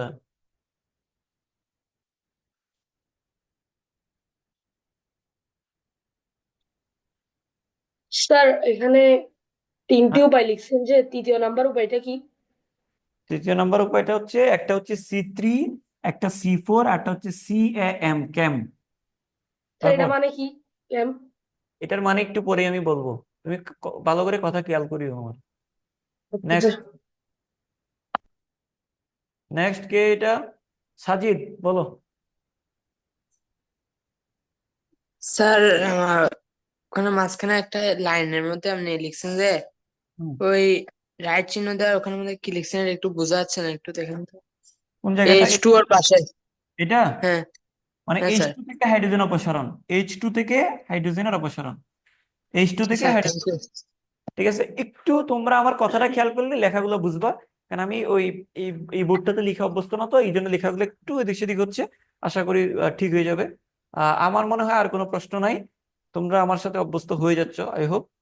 আচ্ছা, আমরা আসসালামু আলাইকুম। আসলাম। হ্যাঁ, আর কোনো প্রশ্ন আছে কারো? আচ্ছা, আমরা প্রশ্ন আপাতত থাকলে এটা লাস্টের দিকে আমরা বলবো, এদিকে। হ্যাঁ, হয়েছে, এটা মিউট। আচ্ছা আচ্ছা, হ্যাঁ হ্যাঁ, দেখো এবার খেয়াল করো, আমরা যদি নেক্সট পেজে যাই, তাহলে আমরা ভাইয়া কোন পর্যায়টা পড়বো বলছি? অন্ধকার পর্যায়, অন্ধকার পর্যায়ে। এবার দেখো পেজ নাম্বারটা কত ভাইয়া? 100/10 মনে হয়, না 20? হ্যাঁ, তাহলে এবার দেখো, এবার খেয়াল করো, আমরা অন্ধকার পর্যায়টি পড়বো। সেটা হচ্ছে, দেখো কার্বন ডাইঅক্সাইড, আমি যদি একটু লিখি যে কার্বন ডাইঅক্সাইড প্লাস পানি বিক্রিয়া করে C6H12O6 প্লাস অক্সিজেন তৈরি হয়। এই বিক্রিয়াটা পড়ছি না? এখানে আমার কথা হচ্ছে পানি থেকে কেমনে অক্সিজেন হয়, এটাতে এখানকার আলাপ না। পানি থেকে কেমনে অক্সিজেন তৈরি হয় এটা লাস্ট ক্লাসের পড়া, এগুলো এখানকার পড়া না। আমার যেটা জানার বিষয়, কার্বন ডাইঅক্সাইডটা কিভাবে গ্লুকোজ তৈরি হয় সেই জিনিসটা আমরা জানবো। এবং এই কার্বন ডাইঅক্সাইডটা গ্লুকোজ, তোমাদেরকে একটা কথা বলি, এই যে বিক্রিয়াটা লেখা হয়েছে আসলে এই জিনিসটা এইভাবেই ঘটে না। এটা অনেকগুলা বিক্রিয়ার মাধ্যমে, ক্রিয়া বিক্রিয়ার মাধ্যমে হয়। আমরা যা দেখতেছি আসলে জিনিসটা তা হচ্ছে না, এটা সামারাইজ করা হচ্ছে। কার্বন ডাইঅক্সাইডটা সরাসরি পানির সাথে কখনোই যুক্ত হয় না। আমরা এখান থেকে কি দেখে মনে হচ্ছে, এখান থেকে মনে হচ্ছে, এই বিক্রিয়াটা থেকে মনে হচ্ছে কার্বন ডাইঅক্সাইড পানির সাথে যুক্ত হয়ে এই জিনিসটা তৈরি হয়। অ্যাকচুয়ালি কি সেটা হয়? না, পানিটা আমরা আগেই ভেঙে ফেলছিলাম। পানি এর সাথে কোনো সরাসরি যুক্ত হবে না, বরং এটা সামারি আকারে দেওয়া হয়েছে। বরং কার্বন ডাইঅক্সাইডটা পানির সাথে যুক্ত না হয়ে কার্বন ডাইঅক্সাইডটা অন্য কিছু একটার সাথে যুক্ত হয়ে তারপর আরো অনেকগুলো বিক্রিয়া হয়ে হয়ে হয়ে হয়ে তারপর এক পর্যায়ে কি তৈরি করে? গ্লুকোজ তৈরি করে। আমি কথাটা আবার বলতেছি, খেয়াল করো, এই যে বিক্রিয়াটা লেখা আছে, যা দেখতেছি জিনিসটা আসলে এরকম না। জিনিসটা হচ্ছে কার্বন ডাইঅক্সাইড, এটা থেকে বোঝা যাচ্ছে আপাত দৃষ্টিতে মনে হচ্ছে কার্বন ডাইঅক্সাইড পানির সাথে যুক্ত হয়ে গ্লুকোজ তৈরি করে। আসলে এরকম না, কার্বন ডাইঅক্সাইড পানির সাথে সরাসরি যুক্ত হয় না। কার্বন ডাইঅক্সাইড অন্য একটা পদার্থের সাথে যুক্ত হয়, তার সাথে আরেকটা পদার্থ যুক্ত হয়, তার সাথে আরেকটা আরেকটা জিনিস তৈরি হয়। এইভাবে তৈরি হয়ে হয়ে অনেকগুলো যৌগ তৈরি করে তারপর এক পর্যায়ে গ্লুকোজটা তৈরি হয়। এটা অনেক জটিল একটা প্রক্রিয়া, বিলিভ মি, অনেক জটিল একটা প্রক্রিয়া। তারপরেও আমি এই জায়গাটাই, আমি যতটুকু বলছি সেই জায়গাটা খেয়াল করো, যে কার্বন ডাইঅক্সাইড সরাসরি পানির সাথে যুক্ত হয় না। আমি কি বলছি? কার্বন ডাইঅক্সাইডটা অন্য একটা পদার্থের সাথে কি হয়? যুক্ত হয়। সেই অন্য একটা পদার্থ হচ্ছে R1, সেটা হচ্ছে অন্য একটা পদার্থের সাথে যুক্ত হয়। অন্য একটা পদার্থের সাথে যুক্ত হয়, আমি যদি সেটা আসি, অন্য একটা পদার্থের সাথে যুক্ত হয়, সেই পদার্থটার নাম হচ্ছে R15BP। R15BP জিনিসগুলা কি, এগুলা প্রসঙ্গক্রমে আসবে, এগুলাতে আমি আসবো। তুমি জাস্ট আমি যতটুকু বলতেছি ততটুকু বোঝার চেষ্টা করো। আমি R15BP কি আমি তো এখনো বলিও নাই। সুতরাং তোমরা যদি একটু প্রশ্ন করো, স্যার R15BP কি, জিজ্ঞেস করার দরকার নাই। শুধু শুধু নামটা জানো, এটা একটা একটা যৌগ। তাহলে কার্বন ডাইঅক্সাইডটা সরাসরি খেয়াল করো, কার্বন ডাইঅক্সাইডটা সরাসরি পানির সাথে যুক্ত হয় না, বরং কার্বন ডাইঅক্সাইডটা এই যৌগটার সাথে গিয়ে যুক্ত হয়ে যুক্ত হয়ে এখানে যুক্ত হওয়ার পর এখানে এক ধরনের যৌগ তৈরি করবে, তারপর এখান থেকে আরেকটা যৌগ তৈরি করবে, এখানে অনেকগুলো যৌগ তৈরি করবে। যৌগ তৈরি করতে করতে এক পর্যায়ে তৈরি করবে হচ্ছে 3PGA নামক একটা যৌগ। 3PGA নামক একটা যৌগ। তারপর এই 3PGA থেকে এক পর্যায়ে কি তৈরি হবে, এই যে গ্লুকোজ, সেই গ্লুকোজটা তৈরি হবে। এখানে আরো অনেক কিছু তৈরি হবে। তো হইতে হইতে দেখো, তাহলে একদিক দিয়ে গ্লুকোজ তৈরি হবে, আরেক দিক দিয়ে আবার R15BP এই জিনিসটা তৈরি হবে। তাহলে আমি আবার বলতেছি, জিনিসটা মাথা ঘুরে যাওয়ার মতো এটা হইতে পারে। আমার কথাটা খেয়াল করো শুধুমাত্র। আমি যেটা বলতেছি, কার্বন ডাইঅক্সাইডটা সরাসরি পানির সাথে যুক্ত হয় না। কার্বন ডাইঅক্সাইডটা এই যে কার্বন ডাইঅক্সাইডটা R15BP নামক একটা যৌগের সাথে যুক্ত হয়। এই কার্বন ডাইঅক্সাইডটা এদিক থেকে আসতেছে কার্বন ডাইঅক্সাইড, আর এদিক থেকে যাচ্ছে হচ্ছে R15BP। এই কার্বন ডাইঅক্সাইডটা মূলত R15BPর সাথে যুক্ত হয়। এখন তোমার কথা হচ্ছে R15BP কোত্থেকে আসে? আগে থেকে থাকে, কোষের মধ্যেই থাকে। ঠিক আছে, ওকে। তো এই যে কার্বন ডাইঅক্সাইড, এই যে R15BP মিলে এখানে কিছু একটা যৌগ তৈরি করবে, তারপর এখান থেকে আরেকটা যৌগ তৈরি করবে, তারপর আরেকটা যৌগ তৈরি করবে, তৈরি করতে করতে এক পর্যায়ে এখানে আসবে। এখন কথা হচ্ছে, দেখো এখানে অনেকগুলো যৌগ বলছি না তৈরি করবে, এই তার মধ্যে প্রথম যে স্থায়ী পদার্থ সেটা হচ্ছে এই 3PGA। প্রথম স্থায়ী পদার্থ হচ্ছে এই 3PGA। এখন স্যার, প্রথম স্থায়ী পদার্থ কথাটা মানে কি?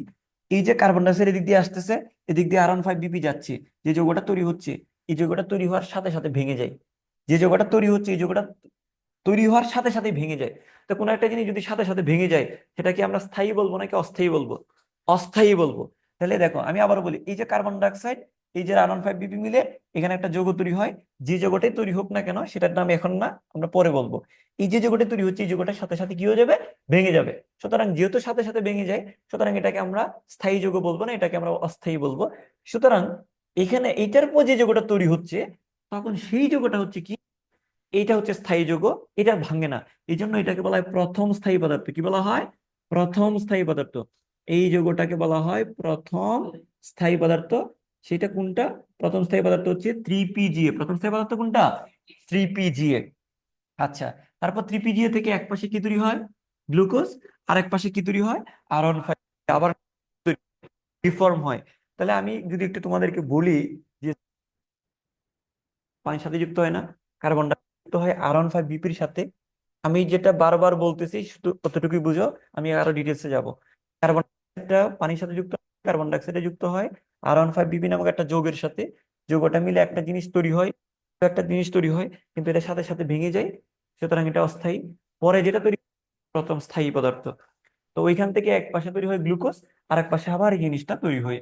এখন এখানে একটা জিনিস খেয়াল করো, আমরা বলতে পারি এটাকে আমরা কি বলতে পারি? কার্বন ডাইঅক্সাইডকে কে গ্রহণ করছে, এটা না? তাহলে এটাকে আমরা বলতে পারি কার্বন ডাইঅক্সাইড গ্রহীতা। এটাকে আমরা কি বলতে পারি? কার্বন ডাইঅক্সাইড গ্রহীতা। এই যৌগটাকে R15BP কে বলতে পারি কার্বন ডাইঅক্সাইড গ্রহীতা। আর R15BPটা হচ্ছে একটা 5 কার্বনের যৌগ। কয় কার্বনের যৌগ? একটা 5 কার্বনের যৌগ। তা R15BP এখানে 5টা কার্বন আছে, 1টা 2টা 3টা 4টা 5টা, এরকম একটা 5 কার্বন আছে। কয় কার্বন আছে? 5 কার্বন। তাহলে এটা হচ্ছে একটা 5 কার্বনের যৌগ। তখন এর সাথে আরেকটা কার্বন যুক্ত হয়ে তারপর এক পর্যায়ে এই জিনিসটা তৈরি হয়, এটা ভেঙে গিয়ে আবার এটা তৈরি হয়। এখন খেয়াল করো, আমাকে একটা কথা বলো তো, এই 5 কার্বনের সাথে যখন কার্বন ডাইঅক্সাইড যুক্ত হয়, এই কার্বন ডাইঅক্সাইডের মধ্যে কয়টা কার্বন আছে? একটা কার্বন। তো এটা হচ্ছে 5টা কার্বনের, আর এইখানে আছে একটা কার্বন। 5টা কার্বন আর একটা কার্বন মিলে হবে 6টা কার্বন। এই 6টা কার্বন যদি সমান 2 ভাগ হয়, 6টা কার্বন যদি ভাগ হয়ে যায়, তাহলে কয় কার্বন হচ্ছে বলো তো? 3 কার্বন এবং কি 3 কার্বন। তাহলে এই যে জিনিসটা এখানে তৈরি হয়, সেটা ভেঙে গিয়ে এই 3 কার্বনের এই যৌগটা তৈরি করে। 3 কার্বনের এই যৌগটা তৈরি করে। তাহলে আমাকে একটু কথা বলো যে প্রথম স্থায়ী পদার্থ, এখানে 3 কার্বনের কয়টা জিনিস তৈরি হবে? এখানে 2টা জিনিস তৈরি হবে, অর্থাৎ 2 অণু তৈরি হবে। 3 কার্বনের 2 অণু জিনিস তৈরি হবে, 2 অণু। এটা যদি লিখে দেই বাইরে, 2 অণু তৈরি হবে, 2 অণু তৈরি হবে। তাহলে এবার আমি যদি একটু বলি যে তোমাদেরকে হ্যান্ড রাইজ করার দরকার নাই, এমনিতেই বলবা, আমি সেটা শুনতে পাবো। দেখো, সেটা হচ্ছে, খেয়াল করো যে এখানে প্রথম স্থায়ী পদার্থ কয় কার্বনের? 3 কার্বনের। প্রথম স্থায়ী পদার্থ কয় কার্বনের? 3 কার্বনের। এই জন্য এই চক্রটার নাম হচ্ছে C3 চক্র। কি চক্র? C3 চক্র। আর এখানে কার্বন ডাইঅক্সাইড গ্রহীতা কয় কার্বনের? 5 কার্বনের। 5 কার্বনের। এখন আমরা একটু আসি যে স্যার, এই পুরা জিনিসটা এই পুরো জিনিসটা যদি আমি একটু রিমাইন্ড করি, তোমরা একটু একটু খেয়াল করো, যদি পুরোটা রিমাইন্ড করি, যে কার্বন ডাইঅক্সাইড আসলে পানির সাথে যুক্ত হয় না, কার্বন ডাইঅক্সাইডটা যুক্ত হয় আসলে R15BP, হ্যাঁ R15BP নামক একটা যৌগের সাথে যুক্ত হয়, যুক্ত হয়ে একটা যৌগ তৈরি করে। এই যৌগটা বেশিক্ষণ থাকে না, সাথে সাথে ভেঙে যায়। ভেঙে গিয়ে যেটা তৈরি করে সেটা প্রথম স্থায়ী পদার্থ, প্রথম স্থায়ী পদার্থ। এবং সেই যৌগটার নাম হচ্ছে 3PGA। তার এক পাশে তৈরি হয় গ্লুকোজ, আর এক পাশে তৈরি হয় আবার R15BP।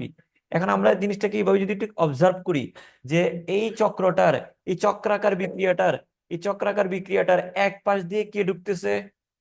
কার্বন ডাইঅক্সাইড ঢুকতেছে। আরেক পাশ দিয়ে কি বেরোচ্ছে? গ্লুকোজ। ধান বানার মেশিনে আমরা একদিকে যদি ধান দিই, আরেকদিকে কি বের হয়? চাল বের হয়। তো এই দিক দিয়ে এক পাশে আমি কি যুক্ত করতেছি? Carbon dioxide. আরেক পাশ দিয়ে কি বেরোচ্ছে? গ্লুকোজ বেরোচ্ছে। মাঝখানে কতগুলো চক্রাকারে বিক্রিয়া হয়। এই চক্রাকার বিক্রিয়াগুলোকে, এই চক্রাকার বিক্রিয়াগুলোকে আমরা সংক্ষেপে বলি কি চক্র? C3 চক্র। C3 চক্র। এখন স্যার C3 চক্র কেন বলা হয়? কারণ এখানে প্রথম স্থায়ী পদার্থটা কয় কার্বনের? এখানে প্রথম স্থায়ী পদার্থ 3 কার্বনের, এই জন্য এটাকে কি বলা হয়? C3 চক্র বলা হয়। এবার একটা জিনিস তোমাদেরকে যদি বলি, স্যার এই জিনিসটা আবিষ্কার করছে কে? এই জিনিসটা আমরা একটু জানবো। এই জিনিসটা আবিষ্কার হচ্ছে বিজ্ঞানী ক্যালভিন। বিজ্ঞানী কি? ক্যালভিন। এই জন্য ক্যালভিনের নাম অনুসারে একে বলা হয় ক্যালভিন চক্র। কি চক্র? ক্যালভিন চক্র। এখানে ক্যালভিনের সাথে আরো কয়েকজন ছিল, তো ওনাদের ওনাদের ওনাদের নাম অনুসারে এটাকে বলা হয় ক্যালভিন। ক্যালভিন, ওনার সাথে ছিল বেসাম, ক্যালভিন, বেসাম, এবং আরেকজন বিজ্ঞানী ছিল যার নাম হচ্ছে বেনসন। তার নাম কি? বেনসন। তাহলে ক্যালভিন, বেসাম এবং বেনসন চক্র বলা হয়। তাহলে অবদান ক্যালভিনের বেশি ছিল, তাই এটাকে শুধুমাত্র ক্যালভিন চক্র বলা হয়। মানে এই বিজ্ঞানী ক্যালভিন এই জিনিসটা আবিষ্কার করছে, এই জন্য এই C3 চক্রের আরেক নাম কি? ক্যালভিন চক্র। আর ওনার সাথে আরো কয়েকজন ছিল, ক্যালভিন, বেসাম, বেনসন। ক্যালভিন, বেসাম, বেনসন ছিল বলে মানে ওই 3 জন বিজ্ঞানী নাম অনুসারে এটাকে ক্যালভিন, বেসাম, বেনসন চক্র বলা হয়। আর এটা অধিকাংশ উদ্ভিদে এটা হয়ে থাকে। এটি অধিকাংশ উদ্ভিদে হয়ে থাকে। এই যে চক্রটা, এটা অধিকাংশ উদ্ভিদে হয়ে থাকে। এটা অধিকাংশ উদ্ভিদে হয়ে থাকে, উদ্ভিদে হয়। ওকে। এখন আমাকে একটা কথা বলো, পৃথিবীতে সকল উদ্ভিদ কি একরকম? না, পৃথিবীতে কখনোই পৃথিবীতে সকল উদ্ভিদ তো আর একরকম না। পৃথিবীতে সকল উদ্ভিদ একরকম না। তাহলে সবাই যে এই রাস্তা দিয়ে যাবে, মনে করো তোমরা অনেকে কোচিং এ আসো, তোমরা কি সবাই এক রাস্তা দিয়ে কোচিং এ আসো? না, সবার গন্তব্য কিন্তু সেম। সবার গন্তব্য হচ্ছে কোচিং এ আসা। কিন্তু কেউ বহদ্দারহাট থেকে আসো, কেউ হোয়াটএভার, বিভিন্ন রাস্তা দিয়ে তোমরা কোচিং পর্যন্ত আসো। এই যে আমাদের মূল টার্গেট কিন্তু কোচিং, মানে গ্লুকোজ। মূল টার্গেট হচ্ছে গ্লুকোজ। গ্লুকোজে আসার জন্য কিছু উদ্ভিদ এই রাস্তা দিয়ে আসবে, কিন্তু পৃথিবীর সকল উদ্ভিদ তো আর একরকম না। তোমাদের সবার বাসা যেমন একরকম না, সকল উদ্ভিদও তো আর একরকম না। এমন কিছু কিছু কিছু উদ্ভিদ আছে যে এই চক্রের মাধ্যমে গ্লুকোজটা তৈরি করবে না। ওরা, ওদের ওই উদ্ভিদগুলোতে দেখা গেছে কার্বন ডাইঅক্সাইড গ্রহীতা, ওই উদ্ভিদগুলোতে দেখা গেছে কার্বন ডাইঅক্সাইড গ্রহীতা R15BP না, বরং আরেকটা জিনিস, সেটা হচ্ছে অক্সালো অ্যাসিটিক অ্যাসিড। মানে আপাতত সংক্ষেপে মনে রাখো, এগুলো ডিটেলস পড়াবো, আপাতত মনে রাখো ও কি মনে রাখবা? Sorry sorry sorry sorry sorry sorry sorry, আমি একটু একটু একটু করে ফেলছি। হ্যাঁ, আপাতত সংক্ষেপে মনে রাখো PPA। কি বলছি? PPA। তাহলে দেখো এখানে যেমন কার্বন ডাইঅক্সাইডটাকে গ্রহণ করে R15BP, এইখানে এই কার্বন ডাইঅক্সাইডটাকে গ্রহণ করে, PPA। পিপিএ। আচ্ছা, পিপিএ গ্রহণ করার পর সে এখানে আরো কিছু জিনিস তৈরি করবে। তারপর আরেকটা জিনিস তৈরি করবে, তৈরি করতে করতে এক পর্যায়ে এমন একটা জিনিস তৈরি করবে যেটা হচ্ছে কি? স্থায়ী। যেটা কি বলো? স্থায়ী। ওইটার মতো যেমন প্রথমেই তো যৌগগুলো স্থায়ী হয় নাই, তারপর দেখো এক পর্যায়ে কি স্থায়ী পদার্থ তৈরি হয়েছে। এখানে প্রথম স্থায়ী পদার্থ হিসেবে তৈরি হবে OOA। এই OOA থেকে এই পাশে আবার কি তৈরি হবে? পিপিএ তৈরি হবে। তার আরেক পাশ দিয়ে কি তৈরি হবে বলো? গ্লুকোজ তৈরি হবে। আরেক পাশ দিয়ে কি তৈরি হবে?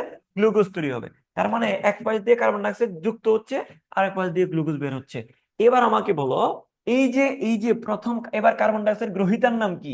কার্বন ডাইঅক্সাইড গ্রহীতার নাম কি বলো? কার্বন ডাইঅক্সাইড গ্রহীতার নাম হচ্ছে পিপিএ। ওকে। আর প্রথম স্থায়ী পদার্থটার নাম কি বলো? প্রথম স্থায়ী পদার্থের নাম হচ্ছে OAA। এটা একটা ডিজে গান বানানো যাবে, OAA, তাই না? তাহলে এখানে একটা দেখো, এটা হচ্ছে তোমাদেরকে এগুলো মুখস্থ করার জন্য শর্টকাট নাম গুলো দিচ্ছি। দেখো, প্রথম কার্বন ডাইঅক্সাইড কে গ্রহণ করে হচ্ছে PPA, আর প্রথম স্থায়ী পদার্থ কি? OAA। এবার আমাকে একটা কথা বলো তোমরা, যে স্যার আপনি তো এখানে বলছেন যে এটা 5 কার্বনের, স্যার এটা PPA টা কয় কার্বনের? স্যার PPA টা হচ্ছে 3 কার্বনের। কয় কার্বনের? 3 কার্বনের। এখন বোকার মতো এই প্রশ্নটা করিও না, স্যার এখানে যদি 5 কার্বনের হয় তাহলে স্যার এটা 3 কার্বনের কেন? এটা অনেকেই করে অফলাইনে। এটা দেখো, তুমি কেউ কারে করে আসে, কেউ সাইকেলে করে আসে, কেউ হেঁটে আসে, এটার কি কোনো ব্যাখ্যা আছে? ব্যাখ্যা নাই। তো সুতরাং এখানে দেখো, কিছু কিছু উদ্ভিদে এরকম 5 কার্বন, কিছু কিছু উদ্ভিদে কি 3 কার্বনের পিপিএ দিয়ে কার্বন ডাইঅক্সাইড প্রথম যুক্ত হয়। তাহলে আমি আবার একটু বলি, কার্বন ডাইঅক্সাইড প্রথম কার সাথে যুক্ত হয়? এখানে পিপি এর সাথে যুক্ত হয়। কার সাথে যুক্ত হয়? পিপি এর সাথে। পিপি এর সাথে, পিপি কয় কার্বনের? 3 কার্বনের। আচ্ছা এখানে একটা জিনিস, আচ্ছা এখানে আমি যে জিনিসটা একটু বলতেছিলাম, এই জায়গাটাতে আমি তোমার স্লিপ অফ টাং হয়েছে। এখানে দেখো 5 কার্বন আর 1 কার্বন মিলে কয় কার্বনের একটা জিনিস তৈরি হয়? এই যে এখানে এটা 5 কার্বন আর এটা 1 কার্বন মিলে কয় কার্বন? তো 6 কার্বন যদি সমান 2 ভাগ হয় তাহলে এটা কয় কার্বনের হবে? 3 কার্বনের হবে। 2 অণু, হ্যাঁ 3 কার্বনের হবে। কিন্তু এখানে খেয়াল করো, এখানে জিনিসটা এরকম না। এখানে এখানে 3 কার্বন আর 1 কার্বন মিলে কয় কার্বন রে? 4 কার্বন। এই 4 কার্বন যেটা হয়, এটা এটার সাথে সাথে ভাঙে না, এটার সাথে সাথে ভাঙে না। এই জিনিসটাই 4 কার্বনের, এটাই 4 কার্বনের। যেমন এখানে যেটা 6 কার্বনের যেটা হয় সেটা ভেঙে যায়, তাই সেটাকে আমরা স্থায়ী বলতেছি না। ভেঙে যেটা তৈরি হয় সেটা কি? স্থায়ী। কিন্তু এখানে 3 কার্বন আর এই দিক থেকে আসতেছে 1 কার্বন, মিলে যেটা তৈরি হয় সেটা কয় কার্বনের? 4 কার্বনের। সেই 4 কার্বনটা ভাঙে না, 4 কার্বনের যৌগটার সাথে সাথে ভাঙে না। এই জন্য এটাকে আমরা কি বলতেছি? প্রথম প্রথম স্থায়ী পদার্থ। আমি আবারও বলি, এখানে 5 কার্বন আর এখান থেকে 1 কার্বন মিলে যে 6 কার্বনের জিনিসটা তৈরি হয় সেটা ভেঙে যায়। ভেঙে যায় বলে সেটাকে আমরা স্থায়ী বলতেছি না, সাথে সাথে ভেঙে যায় বলে স্থায়ী বলি না। এখান থেকে যেটা তৈরি হয় সেটা 6কে যদি ভাঙি তাহলে 3 কার্বনের জিনিস হয়, সেটার সাথে সাথে ভাঙে না। এই ক্ষেত্রে 3 কার্বনের জিনিসটা প্রথম স্থায়ী পদার্থ। আর এখানে দেখো কার্বন ডাইঅক্সাইড গ্রহিতা, সেটা হচ্ছে আহ সেটা হচ্ছে কার্বন ডাইঅক্সাইড গ্রহিতা 3 কার্বনের, সেটা 1 কার্বনের সাথে যুক্ত হয়ে তৈরি হয়েছে কয় কার্বনের যৌগ? 4 কার্বনের। শুরুতে যেটা তৈরি হয়েছে সেটা সাথে সাথে ভাঙে না, সেটাই প্রথম স্থায়ী পদার্থ। আমি কি পার্থক্যটা বুঝাতে পারছি? এখানে যেমন 6 কার্বনেরটা প্রথম স্থায়ী পদার্থ হইতে পারে নাই, কারণ সে ভেঙে যায় বলে। কিন্তু এখানে 3 আর 1 মিলে 4 কার্বনটা ভাঙে না বলে এটা কি হয়ে গেছে? প্রথম স্থায়ী পদার্থ হয়েছে। আচ্ছা, এবার এবার এটা যদি প্রথম স্থায়ী পদার্থ 3 কার্বনের হওয়ার কারণে যদি এটা C3 চক্র হয়, এর প্রথম স্থায়ী পদার্থ 4 কার্বনের হইলে এটা কি পদার্থ? কি চক্র? C4 চক্র হয়। এটার নাম কি হবে? C4 চক্র। C4 চক্র। আর এটা আবিষ্কার করছে বিজ্ঞানী হ্যাচ এবং স্ল্যাক। বিজ্ঞানী হ্যাচ এবং কি? বিজ্ঞানী হ্যাচ ও স্ল্যাক এটা আবিষ্কার করছে। এই জন্য আবিষ্কারকের নাম অনুসারে একে কি বলা হয়? হ্যাচ ও স্ল্যাক চক্র। বিজ্ঞানী হ্যাচ ও স্ল্যাক এটা আবিষ্কার করছে, তাই এটার নাম কি? হ্যাচ ও স্ল্যাক চক্র। আর আরেকটা জিনিস, এটা যেমন অধিকাংশ উদ্ভিদে হয়, এটা অধিকাংশ উদ্ভিদে হবে না।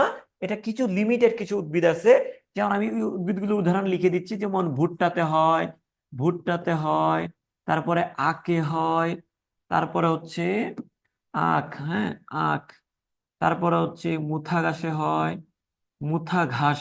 এখন স্যার মুথা ঘাস কি জিনিস? মুথা ঘাস কি জিনিস? এটা একটা একটা ঘাস, একটা উদ্ভিদ, আপাতত এতটুকু মাথায় রাখো। মুথা ঘাস হঠাৎ করে নামটা শুনে স্যার এটা কি জিনিস?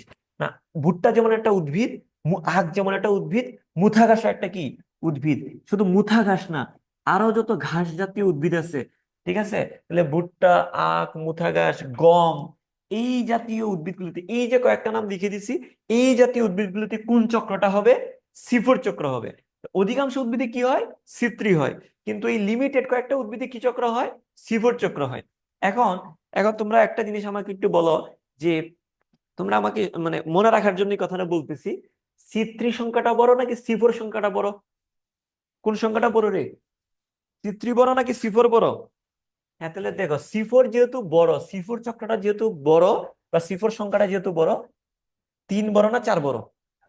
4 বড়। এইটা দিয়ে মনে রাখবা, এটা দিয়ে এই প্রক্রিয়ার মাধ্যমে গ্লুকোজ বেশি তৈরি হয়। এই প্রক্রিয়ার মাধ্যমে গ্লুকোজ কি তৈরি হয়? বেশি, উৎপাদন ক্ষমতা বেশি, উৎপাদন হারটা বেশি, এটা দিয়ে বেশি তৈরি হয়। তাহলে খেয়াল করো, তাহলে এর সালোক সংশ্লেষণ হার বেশি। সালোক সংশ্লেষণ, হ্যাঁ সালোক সংশ্লেষণের হার বেশি। সালোক সংশ্লেষণের সালোক সংশ্লেষণের হার বেশি। এই সালোক সংশ্লেষণের হার বেশি মানে কি তৈরি করার ক্ষমতা বেশি? গ্লুকোজ তৈরি করার ক্ষমতা বেশি। সালোক সংশ্লেষণের হার বেশি, সালোক সংশ্লেষণের হার বেশি। কথাটা কি বোঝা গেছে? হ্যাঁ, তাহলে এটা মনে রাখবো কেমনে স্যার? ওই যে 3 থেকে 4 বড়, এটা দিয়ে মনে রাখবো সালোক সংশ্লেষণের হার বেশি। এখন স্যার এটা কেন বেশি, এই প্রশ্ন আমাকে করে ফেলতে পারো। এটা এটা এটা ইন্টারমিডিয়েটও আমরা পাই নাই। এটা অনেক অনেক বিশদ গবেষণার বিষয়। এই জিনিসগুলো নিয়ে এখন মাথা ঘামাও না। তবে সময় হইলে তুমি যদি ওই পর্যায়ে যাও, তখন তুমি এটা জানতে পারবা। তোমার লেভেলে যতটুকু দরকার সেটা আমি বলে দিছি। এবার এবার প্রশ্ন এই জায়গাতে অনেক প্রশ্ন করছো, আমি একেবারে আসতেছি, তোমাদের প্রশ্নগুলো আমি শুনবো। আমরা একেবারে লাস্ট পর্যায়ে চলে যাই, তারপরে দেখো। তারপর আরেকটা প্রসেস আছে। রাস্তা কয়টা করছিলাম আমরা? গতিপথ কয়টা পাইছিলাম? তিনটা। একটা C3, একটা C4, আর একটা কি ছিল বলো? ক্যাম। আর একটা কি ছিল? ক্যাম হচ্ছে আরেকটা পদ্ধতি, যে পদ্ধতির মাধ্যমে গ্লুকোজ তৈরি হয়। এবং শুধুমাত্র এই পদ্ধতির শুধু নামটা তোমাদের বইয়ে আছে, এটার বিস্তারিত এটার বিস্তারিত তোমাদের সিলেবাসে নাই। সুতরাং নামটা একটু জেনে রাখবো। নামটাও মনে হয় তোমাদের বইয়ে নাই, নামটাও নয়, সমস্যা নাই। আমি ওইটা শুধু নামটা, ডিটেলস নাম, ক্যাম জিনিসটা কি, ক্যামকে ক্যামেরা নাকি অন্য কিছু, সেই জিনিসটা আমি তোমাদেরকে জাস্ট নামটা বলবো, কিন্তু বিস্তারিত যে জিনিসগুলো সেটা তোমাদের সিলেবাসে নাই। তাহলে দেখো, আপাতত আমি যদি একটু তোমাদেরকে বলি, কার্বন ডাই অক্সাইড থেকে গ্লুকোজ তৈরি হয় কয় উপায়ে? 3 উপায়ে। কয়টা গতিপথ আছে? 3টা গতিপথ। একটা গতিপথ, 2টা গতিপথ, 3টা গতিপথ। তো প্রথম গতিপথে কার্বন ডাই অক্সাইড গ্রহিতার নাম কি? R15BP। R15BP। সব প্রথমে সে কার্বন ডাই অক্সাইডকে গ্রহণ করে, তাহলে এটা 5 কার্বনের 6 কার্বন একটা জিনিস তৈরি করে, এটা সাথে সাথে ভেঙে গিয়ে 3 কার্বনের 2টা জিনিস তৈরি করে, যার নাম কি? 3PGA। যেহেতু এটা প্রথম স্থায়ী পদার্থ 3 কার্বনের, তাই এটাকে আমরা কি বলবো? C3 চক্র বলবো। আচ্ছা, আরেকটা পদ্ধতিতে কিছু উদ্ভিদ যেখানে কার্বন ডাই অক্সাইডকে গ্রহণ করে পিপিএ কি করে বলতো? কার্বন ডাই অক্সাইড গ্রহণ করে কি তৈরি করে? 4 কার্বনের প্রথম স্থায়ী পদার্থ ও একটা যৌগ তৈরি করে। ওকে, এখানে বিজ্ঞানী হ্যাচোসল্যাক আবিষ্কার করছে। এটা আবিষ্কার করছে বিজ্ঞানী ক্যালভিন।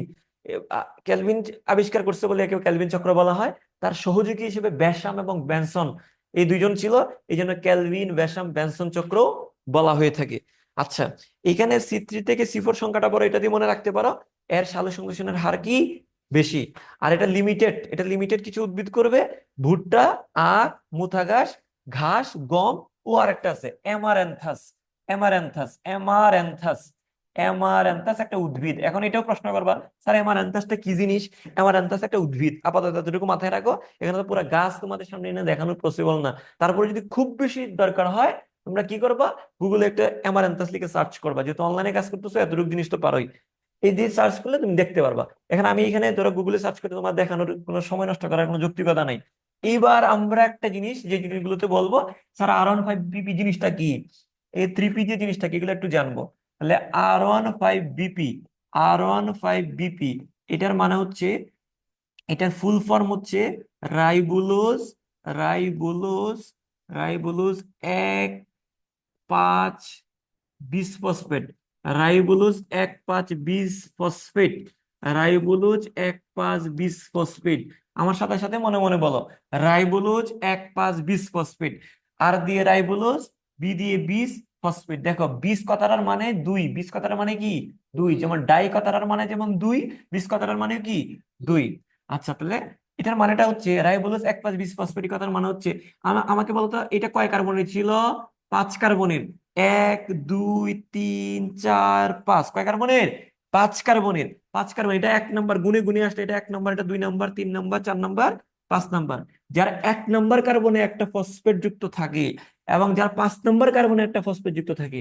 কয়টা ফসফেট যুক্ত থাকে? 2টা। আমরা এটা রিয়েল স্ট্রাকচারটা পড়তেছি না, এটা রিয়েল স্ট্রাকচার পড়াইলে তোমাদের মাথা ঘুরাবে। এটা এখানকার পড়া না, জাস্ট মোটামুটি যতটুকু তোমাদেরকে ডিটেলে যাওয়া যায়। দেখো, যার 1 নম্বরে একটা ফসফেট আছে, যার কয় নম্বরে একটা ফসফেট আছে? 5 নম্বরে একটা ফসফেট যুক্ত আছে, এই জন্য বলা হয় 1,5। কয় 5? 1,5। কি ফসফেট? 2টা ফসফেট। কয়টা ফসফেট রে? 2টা ফসফেট। একে একটা আছে, 5 একটা আছে, তাই লেখা হয়েছে 1,5। আর এখানে একটা আছে, এখানে একটা আছে, আমরা কি বলতেছি বলো? কয়টা আছে বলো? 2টা আছে, তাই কি বলছি? বিস ফসফেট।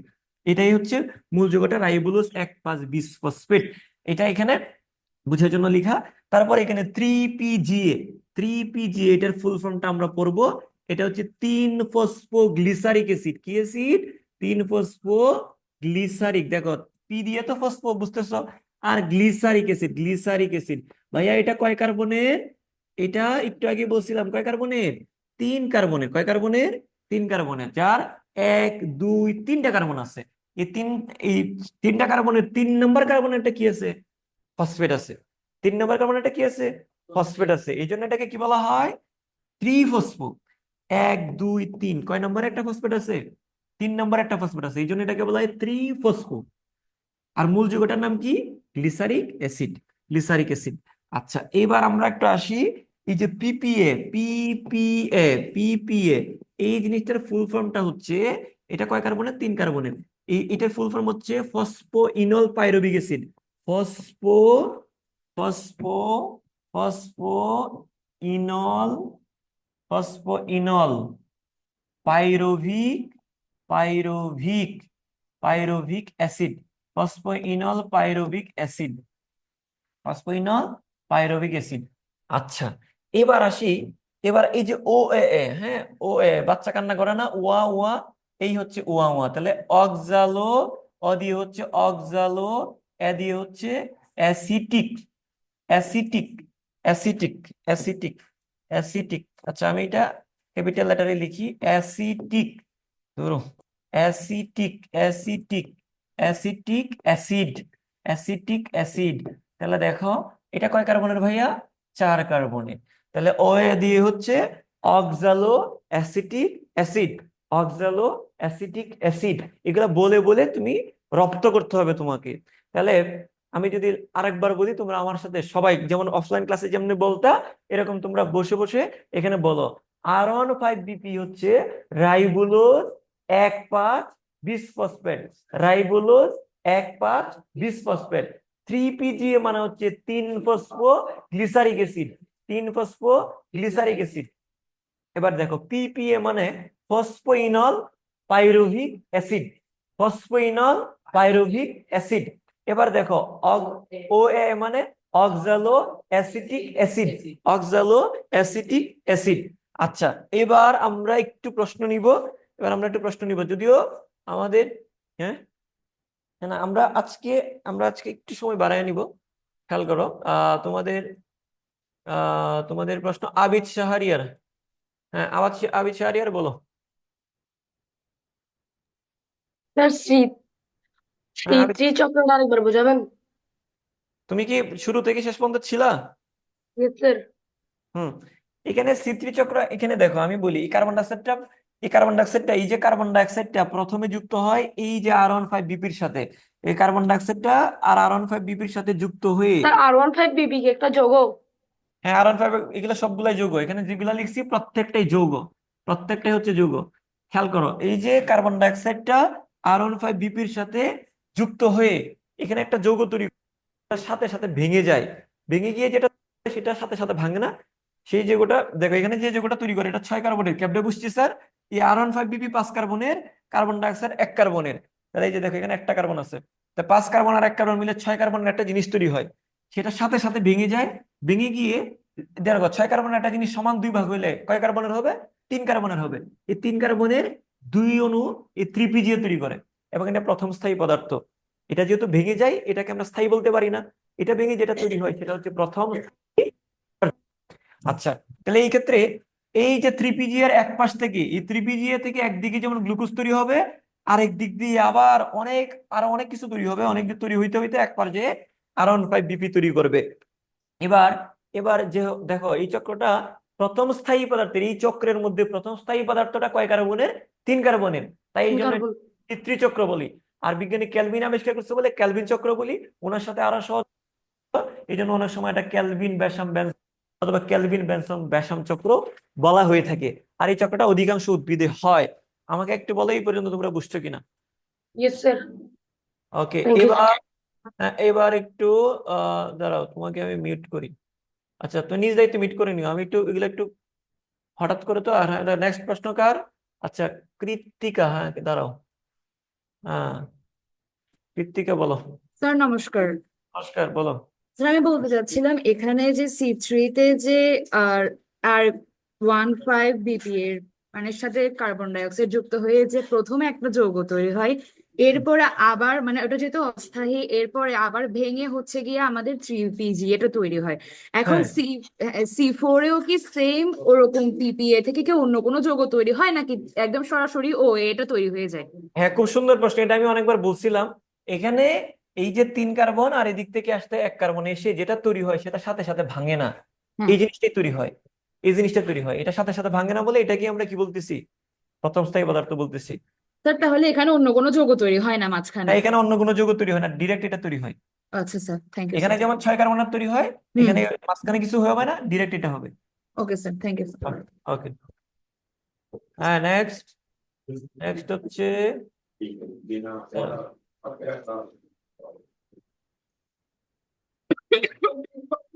কাকে আনমিউট করলাম?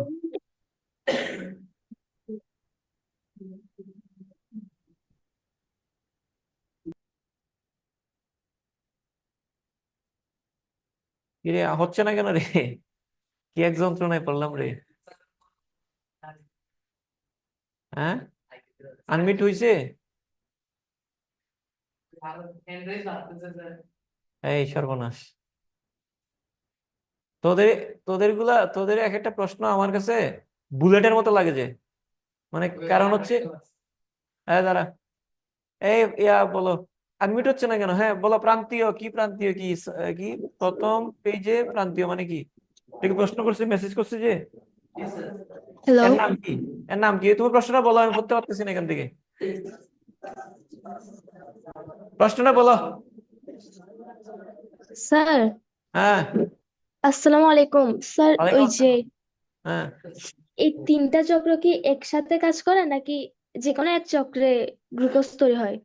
বাবা তুমি কি শুরু থেকে ছিলা ক্লাসে?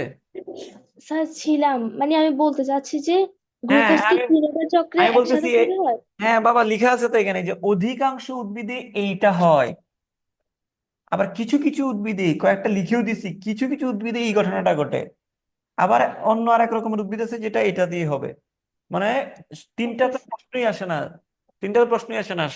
সবাই কি দেখো, ধরো আমরা যদি চিটাগাং থেকে ঢাকা যাই, সবাইকে আমরা একভাবে যাব, কেউ বাসে যাবে, কেউ ট্রেনে যাবে। তো এইখানে কিছু কিছু উদ্ভিদ এই C3 চক্র ফলো করবে, কিছু কিছু উদ্ভিদ C4-এ যাবে, কিছু কিছু উদ্ভিদ ক্যামের মাধ্যমে যাবে। তিনটা তো একসাথে প্রশ্নই আসে না। ওকে স্যার। হ্যাঁ, তারপর তারপরে ঈশান ঈশান ঈশান কি বলো? স্যার ক্যামের কি কোনো মানে আছে?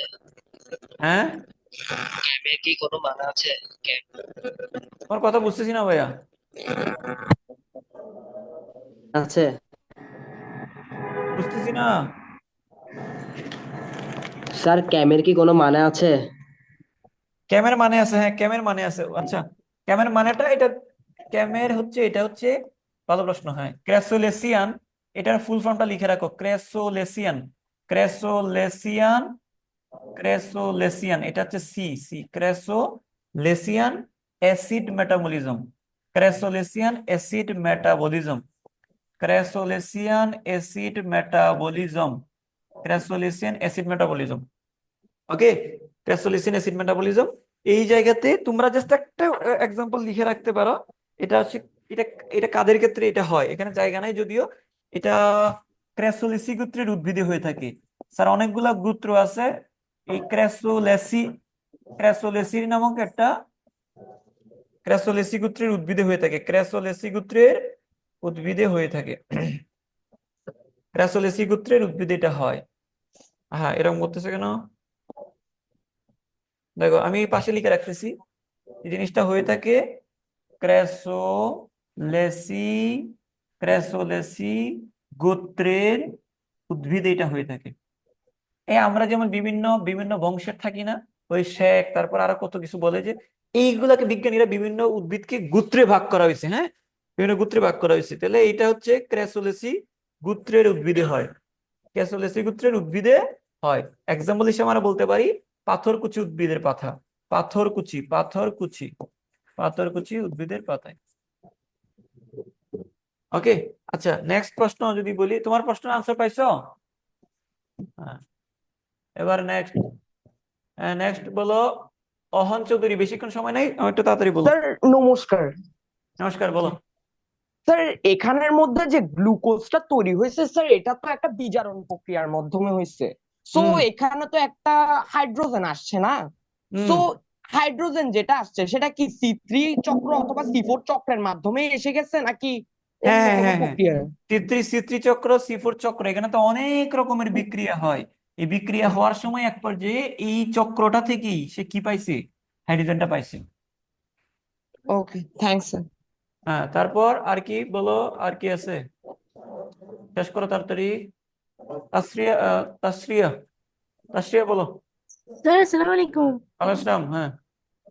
স্যার C4 চক্রটা একটু বুঝিয়ে দিলে ভালো হবে। সেবর চক্রটা ঠিক এইটার যদি বুঝে থাকো এটা অটোমেটিক বুঝবা, কারণ এখানে এখানে কার্বন ডাইঅক্সাইড গ্রহীতার নাম হচ্ছে পিপিএ। মানে এই কার্বন ডাইঅক্সাইডটা প্রথমে গ্রহণ করছে এই পিপিএ, এই কার্বন ডাইঅক্সাইডটাকে প্রথম গ্রহণ করছে এই পিপিএ, গ্রহণ করে তৈরি করে ও এরকম একটা যৌগ তৈরি করে। আমি আবারও বলি, এই যে এই পাশ থেকে যে কার্বন ডাইঅক্সাইডটা আসতেছে, এই কার্বন ডাইঅক্সাইডটাকে কে গ্রহণ করছে? পিপিএ গ্রহণ করছে। পিপিএ গ্রহণ করে যে যৌগটা তৈরি করে সেটার নাম হচ্ছে OAA। এখন পিপিএটা হচ্ছে 3 কার্বনের, পিপিএটা 3 কার্বনের, আর কার্বন ডাইঅক্সাইড হচ্ছে 1 কার্বনের। তাহলে 1 কার্বন আর 3 কার্বন মিলে কয় কার্বনের জিনিস তৈরি হয়েছে? 4 কার্বনের জিনিস তৈরি হয়েছে। এবং এই যে যৌগটা তৈরি হয় এটার সাথে সাথে ভাঙে যায় না। ওইখানে যেটা 6 কার্বনের যেটা তৈরি হয়েছে এটা ভেঙে গেছিল, কিন্তু এখানে একটা ভাঙে না। যেহেতু এটা ভাঙে না, এটা হচ্ছে প্রথম এই পদার্থ, ভাঙে কিন্তু সাথে সাথে ভাঙে না। বুঝছো?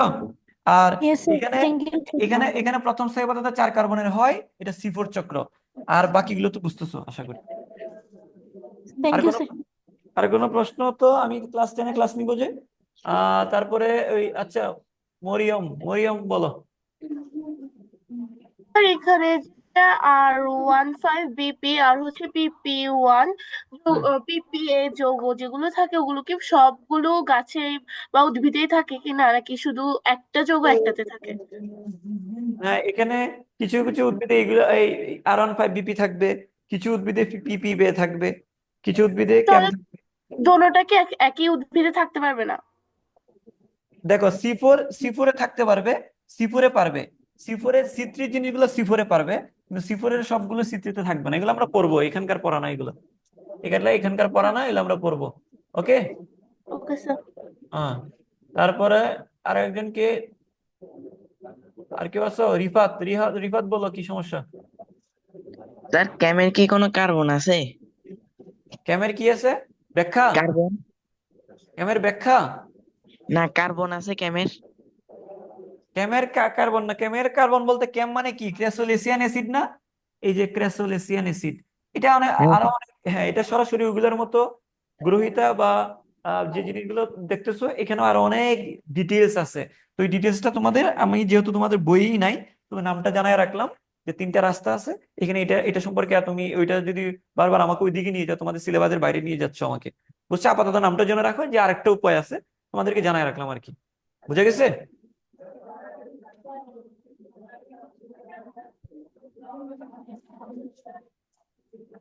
হ্যাঁ, ঠিক আছে, তাহলে তোমরা থাকো, তোমাদের সাথে দেখা হবে ইনশাল্লাহ। এই পর্যন্ত যতটুকু পড়াইছি ভালো করে পড়ে ফেলবো। বাই।